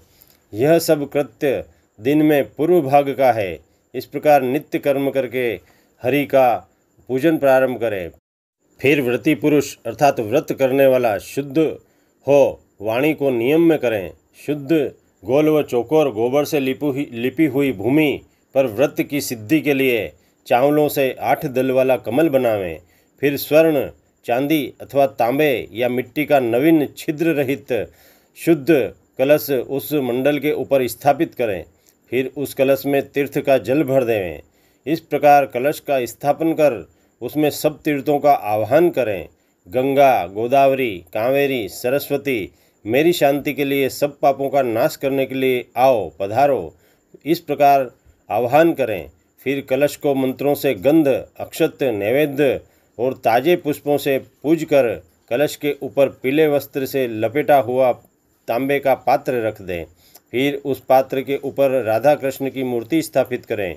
फिर भक्ति युक्त अर्थात भक्ति से पूर्ण विधि से पूजन करें। 20वां अध्याय समाप्त। 21वां अध्याय। वाल्मीकि ऋषि कहने लगे कि फिर प्रतिमा को अग्नि द्वारा शुद्ध करके प्राण प्रतिष्ठा करें, अन्यथा मूर्ति धातु की ही रहती है। तद्विष्णो ऐसे पुरुषोत्तम के बीज जैसे ही वेदों के मंत्र को जानने वाला ब्राह्मण निरंतर हृदय पर अंगूठा रखकर इन बीज मंत्रों से हृदय में प्राण प्रतिष्ठा करें। इस मूर्ति के लिए प्राण रहे या न रहे, इस मूर्ति के लिए प्राण जाए, इस प्रकार प्रतिमा को देवत्व आने के लिए स्वाहा, इस प्रकार यजुर्वेद के मंत्र को पढ़ें। इस प्रकार प्राणों को प्रतिमा में रख कर श्री भगवान पुरुषोत्तम का ध्यान करें और इस प्रकार कहें, हे देवेश, हे देवेश, हे पुरुषोत्तम, मैं यह आसन श्री राधा कृष्ण के अर्पण करता हूँ। गंगादिक सब तीर्थों से प्रार्थना करके मेरे द्वारा लाया हुआ यह जल सुख से स्पर्श करने के योग्य है। हे भगवान, पाद्य के लिए अर्थात अभिषेक के लिए इसे ग्रहण करें। इस प्रकार अभिषेक करता रहें। तत्पश्चात हरिद्वार या अन्य पवित्र तीर्थ स्थानों से लाए हुए पवित्र जल से भगवान को अभिषेक कर उन्हें अर्पण करता रहें और आचमन करता रहें। फिर पंचामृत से स्नान करावें, फिर आचमन दें। सब कामनाओं की सिद्धि के लिए मैं यह 2 पीताम्बर भेंट कर रहा हूँ। हे प्रभो, इन्हें स्वीकार करें। इस प्रकार वस्त्र देकर आचमन करावें। हे पुरुषोत्तम, इस संसार सागर से आप मेरी रक्षा करें। अंगोछे सहित यह यज्ञोपवित्र ग्रहण करें। ऐसा कहकर यज्ञोपवित्र भगवान को अर्पण कर दें। हे श्रेष्ठ, सुगंधि युक्त मनोहर दिव्य श्रीखंड चंदन के विलेपन को प्रीति से ग्रहण करें। ऐसा कहकर भगवान को चंदन अर्पण करें अर्थात लगावें। हे पुरुषोत्तम, शोभायमान अक्षतों को ग्रहण करिए। ऐसा कहकर अक्षत चढ़ावें। इस प्रकार से शवादिक 24 मंत्रों से नाम से अंत में चतुर्थी विभक्ति लगाकर प्रत्येक अंग की पूजा करें। फिर चंदन, कुमकुम, गंध, धूप, दीप, पुष्प, नैवेद्य अर्पण करता हुआ प्रत्येक वस्तु से भगवान पुरुषोत्तम का पूजन करें। 21वां अध्याय समाप्त। 22वां अध्याय। राजा कहने लगे कि हे तपोधन, पुरुषोत्तम के व्रत करने वालों को क्या भोजन करना चाहिए और क्या नहीं करना चाहिए, यह सब नियम विस्तार पूर्वक मुझसे बतलाइए। वाल्मीकि ऋषि बोले, हे राजन, पुरुषोत्तम के जो नियम कहे गए हैं वह सब नियम मैं संक्षेप में आपसे कहता हूँ, सुनिए। पवित्र होकर पुरुषोत्तम मास में गेहूँ, चावल, मिश्री, मूंग, जौ, तिल, मटर, अदरक, शाक, ककड़ी, केला, सेंधा नमक, दही, घी, मक्खन, आम, हरड़, पीपल्ली, जीरा, सौंठ, इमली, सुपारी, इलायची, आंवला लेना चाहिए तथा बिना तेल के पकाए हुए यह सब भोजन कहे गए हैं जो करने चाहिए। ये पूर्ण रूप से सात्विक है। सब प्रकार के आमिष युक्त अर्थात तामसी भोजन अर्थात मांसादिक, बेर, राई, नशे वाले पदार्थ, दाल, तिलों का तेल, लोहे से दूषित, भाव से दूषित, क्रिया से दूषित, शब्द से दूषित ऐसे अन्नों का त्याग कर दें। पुरुषोत्तम मास में देव, वेद, ब्राह्मण, गुरु, गो, व्रत करने वाले, स्त्री, राजा और महात्माओं की निंदा न करें। अपनी शक्ति के अनुसार भगवान विष्णु की प्रसन्नता के लिए भी व्रत करें। वाल्मीकि ऋषि कहते हैं, हे राजन, व्रत करने वाला कार्तिक अथवा माघ मास में भी इन नियमों का पालन करे, अन्यथा नियम के बिना व्रती मनुष्य व्रत के फल को पूर्ण रूप से प्राप्त नहीं कर सकता। यदि शक्ति हो तो न खाकर पुरुषोत्तम मास का व्रत करें। यदि निराहार न रहा जाए तो थोड़ा घी पी लेवें या मांगा हुआ दूध पी लेवें, या व्रत करने वाला शक्ति के अनुसार फलाहार ग्रहण कर ही व्रत करें। बुद्धिमान पुरुष को चाहिए कि किसी भी प्रकार से व्रत भंग न हो, ऐसा ही ऐसे पवित्र आचरण का पालन पूरे पुरुषोत्तम मास में उसे करना चाहिए। पुरुषोत्तम मास में 1,00,000 तुलसी दल से शालिग्राम का पूजन करने से अनंत पुण्य फल प्राप्त होता है। जो इस विधि से पुरुषोत्तम मास का व्रत करते हैं उनको देखकर यमराज के दूत दूर से ही भाग जाते हैं। हे राजन, इस मास का व्रत 100 यज्ञों से भी श्रेष्ठ है। 100 यज्ञों के करने से स्वर्ग को प्राप्त होता है और पुरुषोत्तम मास का व्रत करने से गोलोक को प्राप्त होता है। पृथ्वी में जितने तीर्थ हैं, जितने भी क्षेत्र है, वे सब पुरुषोत्तम मास का व्रत करने वाले के शरीर में वास करते हैं। 22वां अध्याय समाप्त। 23वां अध्याय। राजा ने कहा, हे मुनिश्रेष्ठ, पुरुषोत्तम मास में दीपदान का क्या महत्व है, सो आप कृपा करके मुझसे कहिए। वाल्मीकि ऋषि बड़े हर्ष से कहने लगे, भाग्यनगर में चित्रबाहु नाम का राजा राज्य करता था। वह सत्य प्रतिज्ञा वाला, बुद्धिमान, शूरवीर, क्षमाशील, सब धर्मों का जानने वाला, शील रूप, दया से युक्त, पूजनीय, भगवान का भक्त था। एक दिन दूर से आए हुए अगस्त्य मुनि को देखकर दंडवत नमस्कार कर विधि से पूजन करके भक्ति से आसन बिछाकर ऋषि के आगे बैठकर विनय से नम्रता के साथ बोला, आज मेरा जन्म सफल हुआ। जो श्री कृष्ण के सेवक, आप मेरे घर पधारे।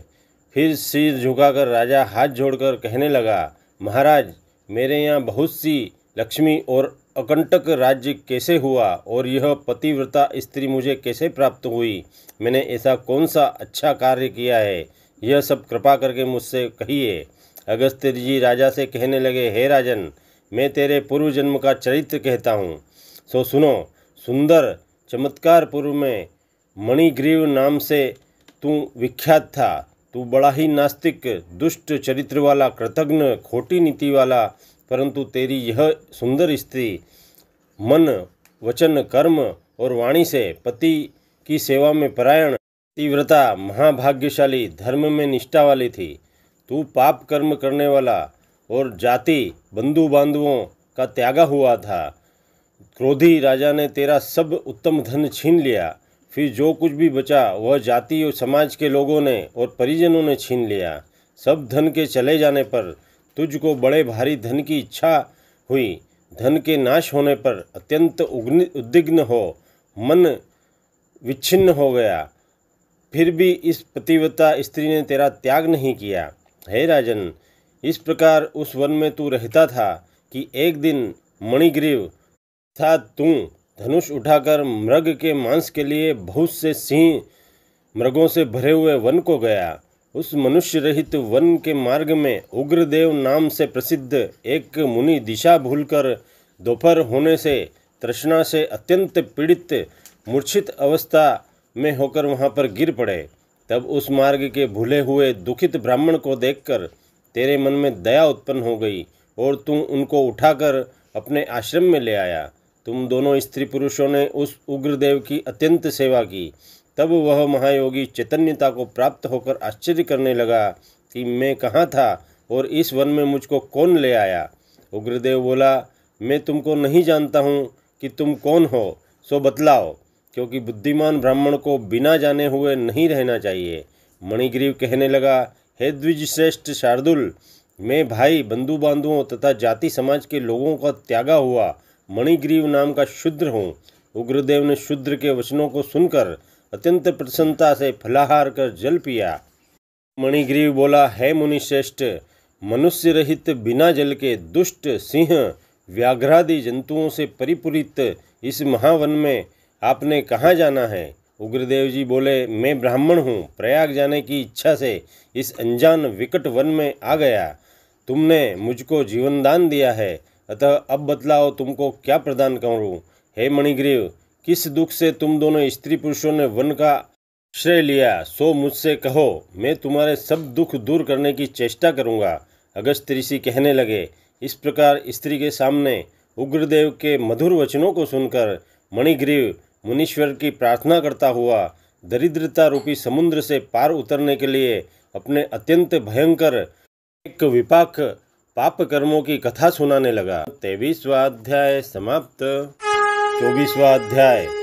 इस प्रकार नैमिषारण्य में एकत्र सभी ऋषि मुनियों को संबोधित करते हुए जी महाराज बोले, उग्रदेव को मणिग्रीव यह सब कुछ बताकर बोला, हे ब्राह्मण, इस समय मुझ पाप युक्त पर आप अनुग्रह करो। मेरे किसी पूर्व जन्म के पुण्य से ही आप इस गहन वन में पधारे हैं। आप उपदेश रूप पदार्थ से हमको कृतार्थ करिए हे महाराज, जिससे मेरा यह तीव्र दारिद्र्य क्षण भर में नष्ट हो जाए और अतुल वैभव को प्राप्त होकर मैं स्वेच्छा से विचरण करूं। उग्रदेव जी बोले, हे महाभागे, तुम कृतार्थ हुए। जो तुमने मेरा अतिथि सत्कार किया है, इसी से तुम्हारा कल्याण होगा। बिना व्रत, बिना तीर्थ, बिना दान, बिना परिश्रम के तेरा दारिद्र्य शीघ्र ही नष्ट हो जाएगा। ऐसा ही मैंने निश्चय किया है और तुझको ऐसा ही प्राप्त होगा। इस माह के आगे तीसरा मास पुरुषोत्तम मास है, इसलिए तुम दोनों स्त्री पुरुष यत्न करके श्री पुरुषोत्तम भगवान की प्रसन्नता के लिए दीपदान करना, जिससे तुम्हारा यह तीव्र दारिद्र्य मूल सहित नष्ट हो जाएगा। तिलों के तेल से दीपदान करना, ऐश्वर्य होने पर घी से दीपदान करना। इस समय इस वन में बसते हुए तेरे लिए और कोई दूसरा उपाय नहीं है। अगस्त्य जी बोले, इस प्रकार कहकर श्रेष्ठ ब्राह्मण दोनों हाथों में मुरली लिए हुए कृष्ण भगवान को स्मरण करता हुआ प्रयाग की तरफ चल दिया। 2 महीने व्यतीत होने पर जब श्री पुरुषोत्तम मास आया, तब गुरु भक्ति में तत्पर दोनों स्त्री पुरुष मार्ग में दीपक करने लगे। आलस्य रहित वे दोनों ऐश्वर्य के लिए इंगूदी के तेल से दीपक जलाने लगे और इसी तरह सारा पुरुषोत्तम मास बीत गया।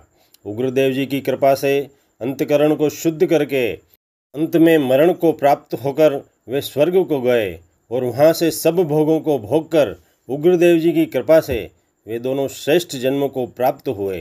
पूर्व जन्म में जो मृग हिंसा में तुम तत्पर थे, इस जन्म में वीरबाहु के पुत्र चित्रबाहु के नाम से तुम विख्यात हुए।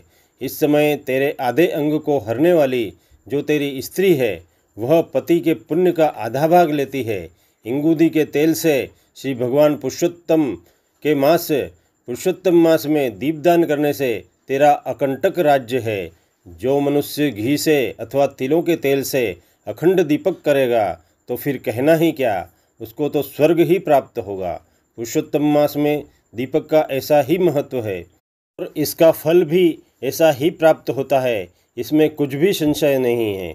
उस उपवास आदिकों से पुरुषोत्तम मास का व्रत करें तो फिर उतना ही फल प्राप्त होता है। वाल्मीकि जी बोले, इस प्रकार अगस्त्य जी राजा चित्रबाहु के पूर्व जन्म की कथा कहकर हरि नाम जपते हुए नाश रहित आशीर्वाद देकर वहाँ से हरिधाम को प्रस्थान कर गए। 24वां अध्याय समाप्त। 25वां अध्याय। राजा दृढ़धनुआ कहने लगे, हे ब्राह्मण, हे मुने, अब कृपा करके पुरुषोत्तम मास के व्रत के उद्यापन की विधि हमसे बतलाइए। मुनि कहने लगे, हे राजन, पुरुषोत्तम मास के कृष्ण पक्ष में 14, 9वीं, अष्टमी इन तिथियों में उद्यापन करना चाहिए। इस पुण्य पुरुषोत्तम मास में प्रातःकाल उठकर प्रातःकाल की सब क्रियाएं करके निवृत्त होकर के जैसे सामग्री मिले, जिस भी प्रकार की सामग्री मिले, उसी प्रकार श्रद्धापूर्वक 30 ब्राह्मणों को न्योता दें। अगर श्रद्धा न हो तो 5-7 ब्राह्मणों को न्योता देवें, और अगर उतनी भी श्रद्धा न हो तो कम से कम 1 ब्राह्मण को तो अवश्य ही न्योता देवें। दोपहर में सुंदर मंडल बनावें। मंडल के ऊपर तांबा या मिट्टी के छिद्र रहित 4 कलशों की स्थापना करें। चारों दिशाओं में पुरुषोत्तम भगवान का स्नेह आशीष पाने के लिए कलशों पर श्रेष्ठ नारियल स्थापित करें। उन चारों कलशों पर वासुदेव, हलधर, प्रद्युम्न, उत्तमदेव, अनिरुद्ध इन चारों को स्थापन करें। फिर वेद वेदांग के पारगामी वैष्णव आचार्य को बुलाकर उस मंडल के बीच में, जिसमें 4 ब्राह्मणों को जप के लिए वरण करें, उन ब्राह्मणों को अंगूठी आदि से युक्त 2-2 वस्त्र प्रदान करें। बड़े आनंद से वस्त्र आभूषणों से युक्त आचार्य को विभूषित करें अथवा सम्मानित करें। फिर देह की शुद्धि के लिए प्रायश्चित करें। फिर पूर्व कही हुई विधि से स्त्री सहित पूजा करें।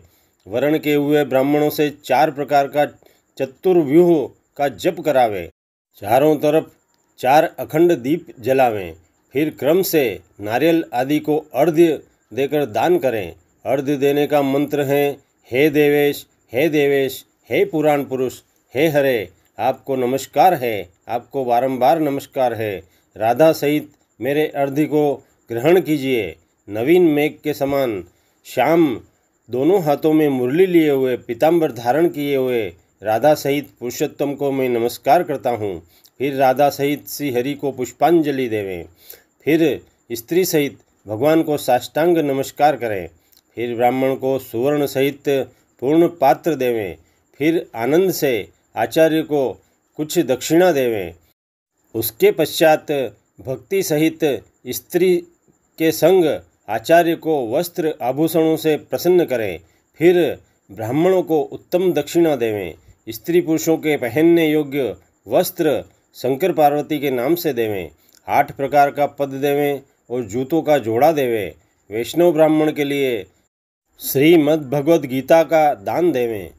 चंचल आयु विचारता हुआ, यानी कि जीवन नाशवान है, इस प्रकार स्मरण करता हुआ अपनी शक्ति के अनुसार शीघ्र ही दान प्रदान करें। साक्षात शीघ्र अद्भुत भगवान के स्वरूप श्रीमद् भागवत को जो पंडित ब्राह्मण को देता है, वह करोड़ों कुलों का उद्धार कर देता है और अप्सरागणों से सेवित विमान में बैठकर योगियों को भी दुर्लभ गोलोक में जाता है और युग युगांतर तक हरि की शरण में रहता है। 25वां अध्याय समाप्त। 26वां अध्याय। वाल्मीकि ऋषि कहने लगे, हे राजन, अब उद्यापन के पश्चात व्रत के नियम का त्याग कहता हूँ, सो सुनो। हे राजन, संपूर्ण पापों का नाश तथा भगवान विष्णु की प्रसन्नता के लिए विधि पूर्वक ग्रहण किए हुए नियमों के त्याग की विधि कहते हैं। हे राजन, आयाचित व्रत में रात्रि के समय भोजन करने वाला मनुष्य ब्राह्मणों को भोजन कराकर क्षमता भर स्वर्ण का दान करे। जो मनुष्य अमावस्या को भोजन करता है, वह दक्षिणा सहित गौ का दान करे, अर्थात गाय का दान करे। और जो आंवला स्नान करता है, वह दही या दूध का दान करें। फलों के नियमों में फलों का दान करें। तेल के स्थान पर घी दान करें और घी के स्थान में दूध दान करें। धान्यों के नियम में गेहूं और चावल का दान करें। पृथ्वी पर शयन करने वाला सुंदर तकिया तथा चद्दर सहित सैया का दान करें। पत्तल पर भोजन करने वाला मनुष्य घी और शक्कर का भोजन करावे। नख केशों को धारण करने वाला बुद्धिमान पुरुष दर्पण का दान करे। नियम के त्यागने पर अनेक प्रकार के रसों का दान करें। दीपदान करता हो तो पात्र सहित दीपक का दान करें। जो भी मनुष्य अधिक मास में भक्ति से ऐसा करता है, वह निश्चित ही वैकुंठ में वास करता है और युगों तक वैकुंठ का सुखों का भोग करता है तथा हरि शरण को पुनः प्राप्त होता है। 26वां अध्याय समाप्त। 27वां अध्याय। श्री नारायण जी कहने लगे कि वाल्मीकि ऋषि इस प्रकार राजा दृढ़धनुआ को उद्यापन विधि बताकर कहने लगे, हे राजन, तेरा कल्याण हो। अब मैं पाप नाशनी सरयू को जाता हूँ। तब राजा आनंद युक्त होकर स्त्री सहित उनकी पूजा करने लगा। ऋषि ने राजा की पूजा को अंगीकार किया और उसे आशीर्वाद दिया। तब सायंकाल हो जाने पर वाल्मीकि ऋषि वहाँ से प्रस्थान कर गए। राजा भी सीमा तक उनको विदा कर अपने घर आया और रानी गुणसुंदरी से कहने लगा कि हे सुंदरी, राग द्वेष वाले गंधर्व नगर के समान इस असार संसार में मनुष्य को क्या सुख है। अध्रुव शरीर को छोड़कर ध्रुव को प्राप्त करने के लिए, श्री पुरुषोत्तम का स्मरण करने के लिए मैं वन को प्रस्थान करता हूँ। तब वह पतिव्रता ऐसे वचन सुनकर अत्यंत नम्रता से हाथ जोड़कर कहने लगी कि हे पतिदेव, मैं भी आपके संग चलूँगी। पतिव्रता स्त्रियों के लिए तो पति ही देवता है। इस प्रकार प्रिया का वचन सुनकर और अंगीकार करके राजा पुत्र को राज्याभिषेक कराकर स्त्री के साथ तत्काल मुनियों से सेवित वन को चल दिया। इस प्रकार व्रत की विधि में स्थित हुए तपोनिधि राजा की वह पतिव्रता रानी सेवा में तत्पर रहती थी।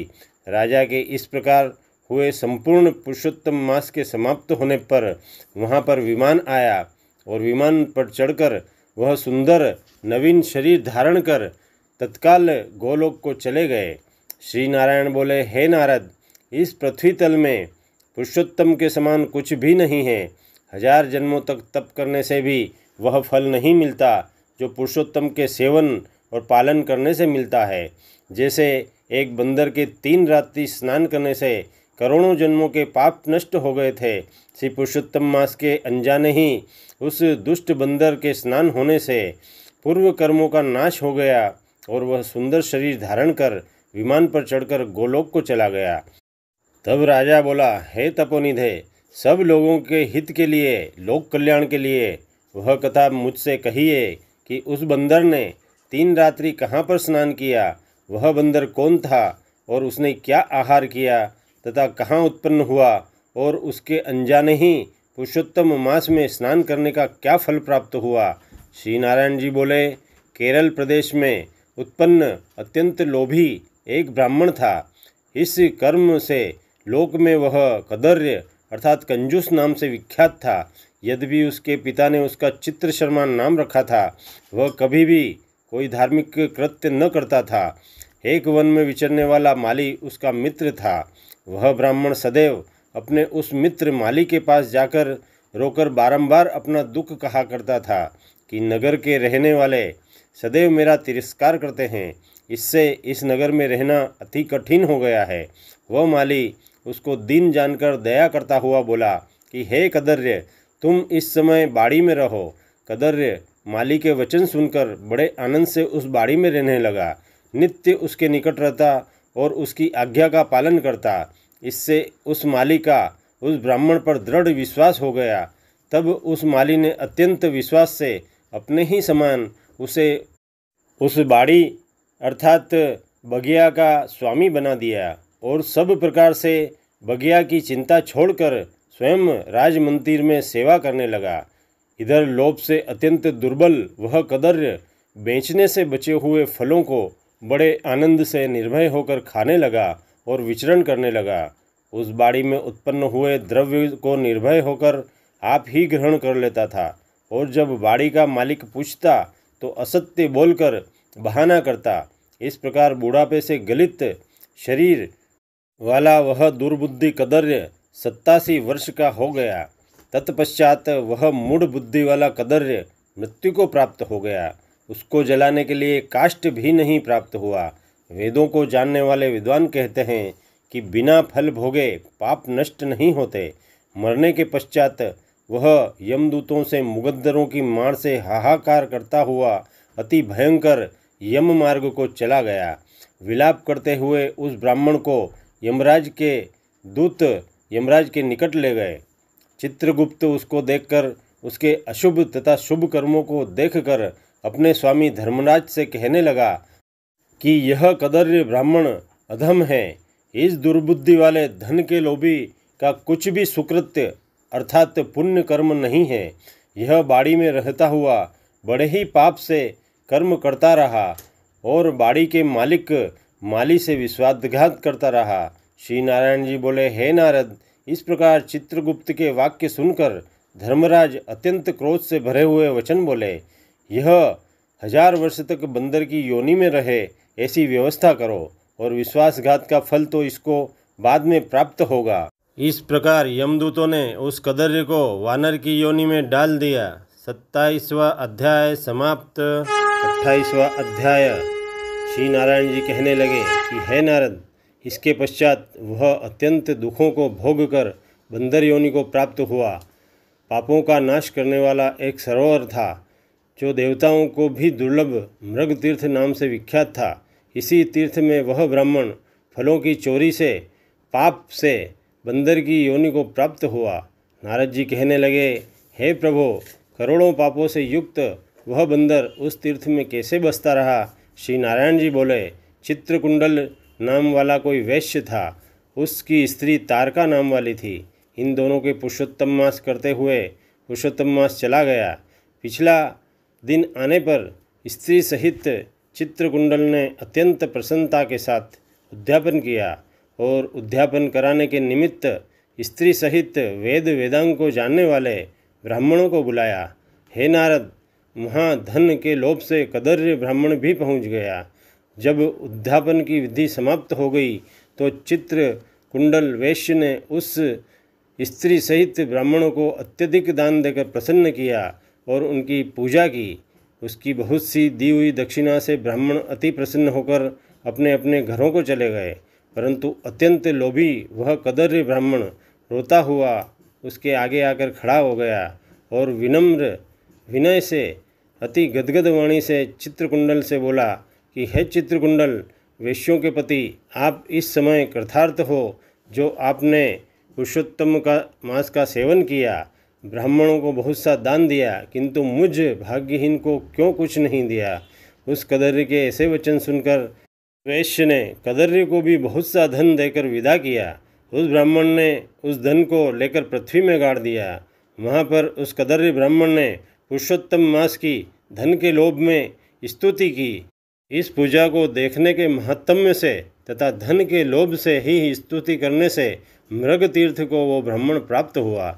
नारद जी बोले, हे ब्राह्मण, शीतल जल वाला, घनी छाया वाला, मनोहर वृक्षों से शोभित उस वन में रहने का क्या कारण था, सो आप मुझसे कहिए।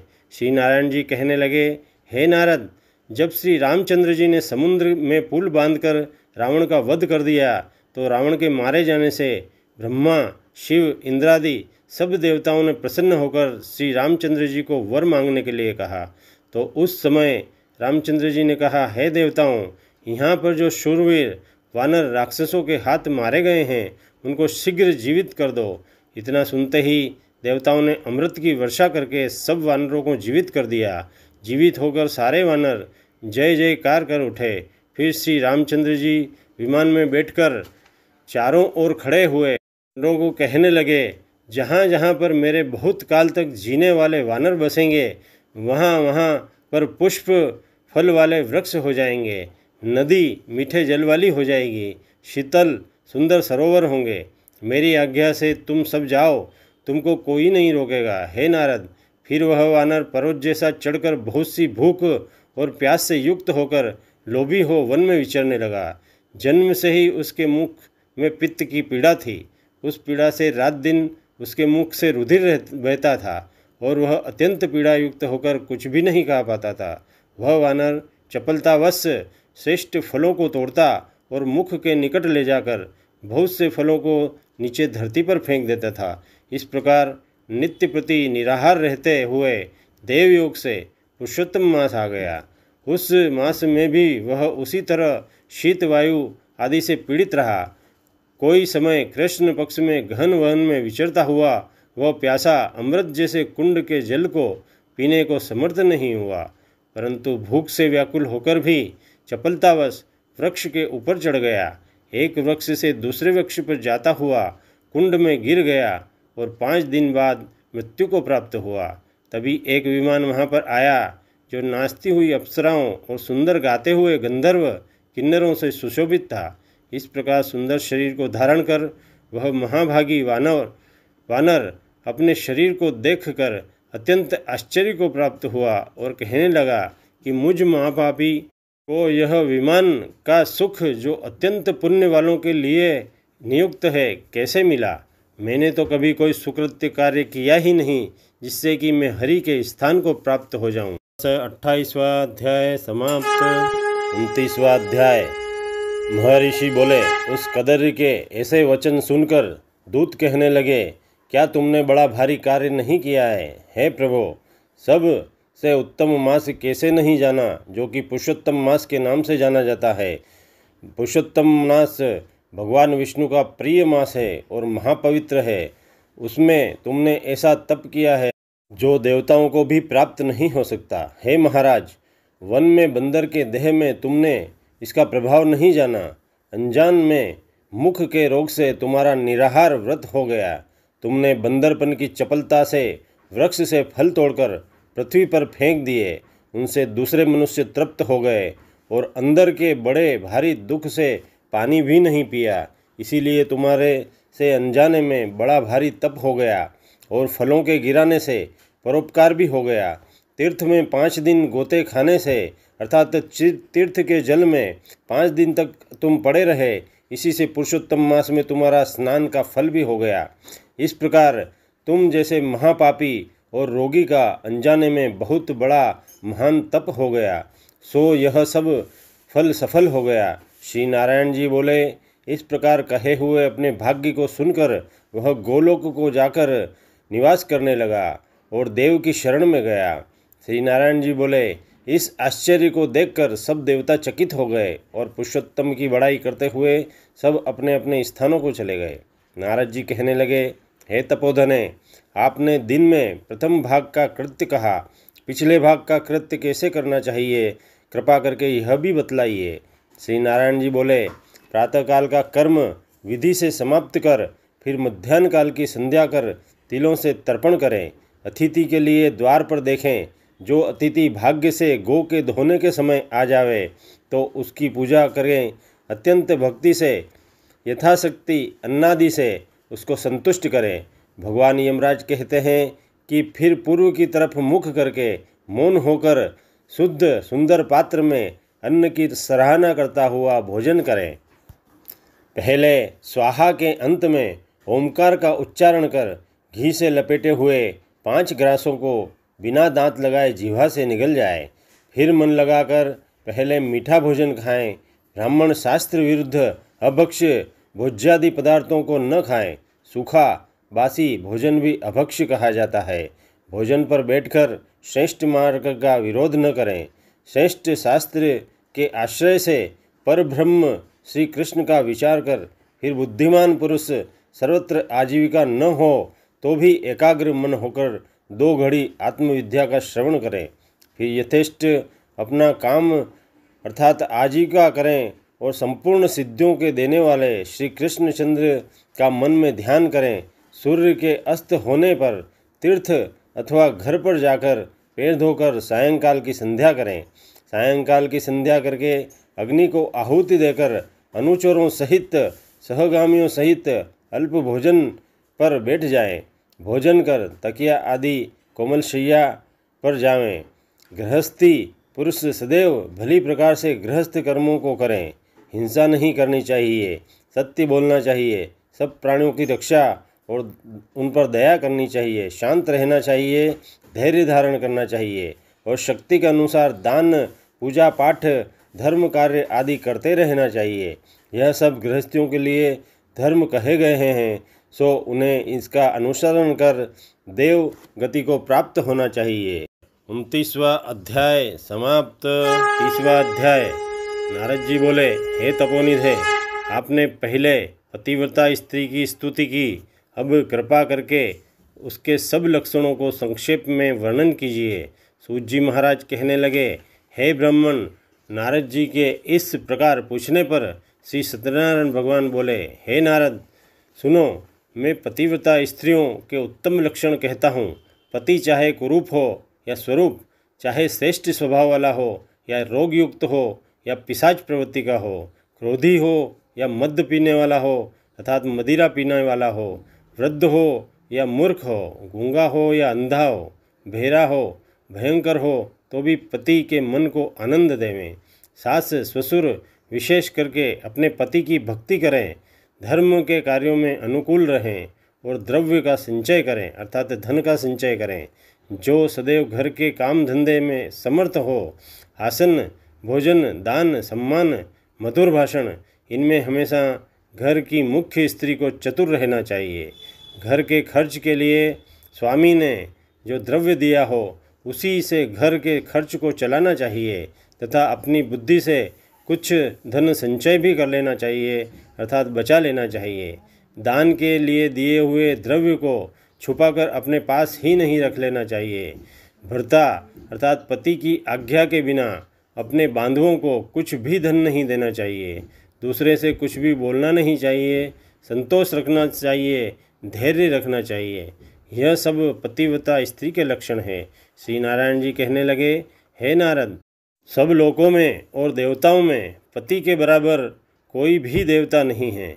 पति की प्रसन्नता से सब कामनाएं पूर्ण हो जाती है और पति की अप्रसन्नता से सब धर्म और काम नष्ट हो जाते हैं। 30वां अध्याय समाप्त। 31वां अध्याय। सूत जी कहने लगे कि हे विप्रों, इस प्रकार नारद मुनि पतिव्रता स्त्रियों के धर्म का वर्णन सुनकर कुछ थोड़ा सा और पूछने के लिए बोले।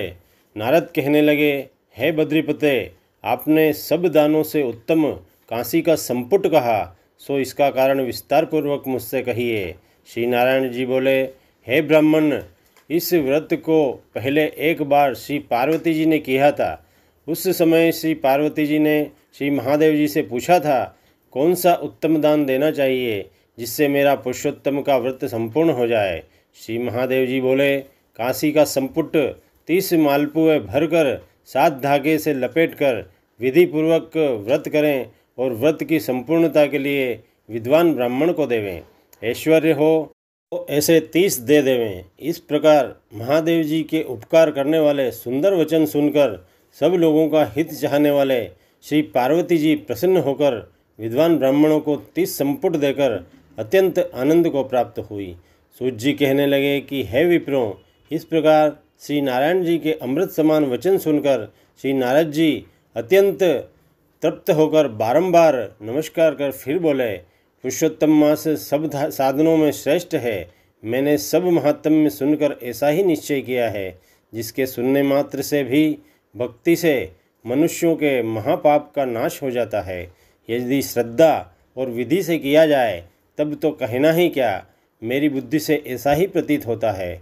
इससे आगे मुझको और कुछ भी सुनना बाकी नहीं रहा, क्योंकि मैं इस कथा रूपी अमृत से अत्यंत तृप्त हो गया हूँ।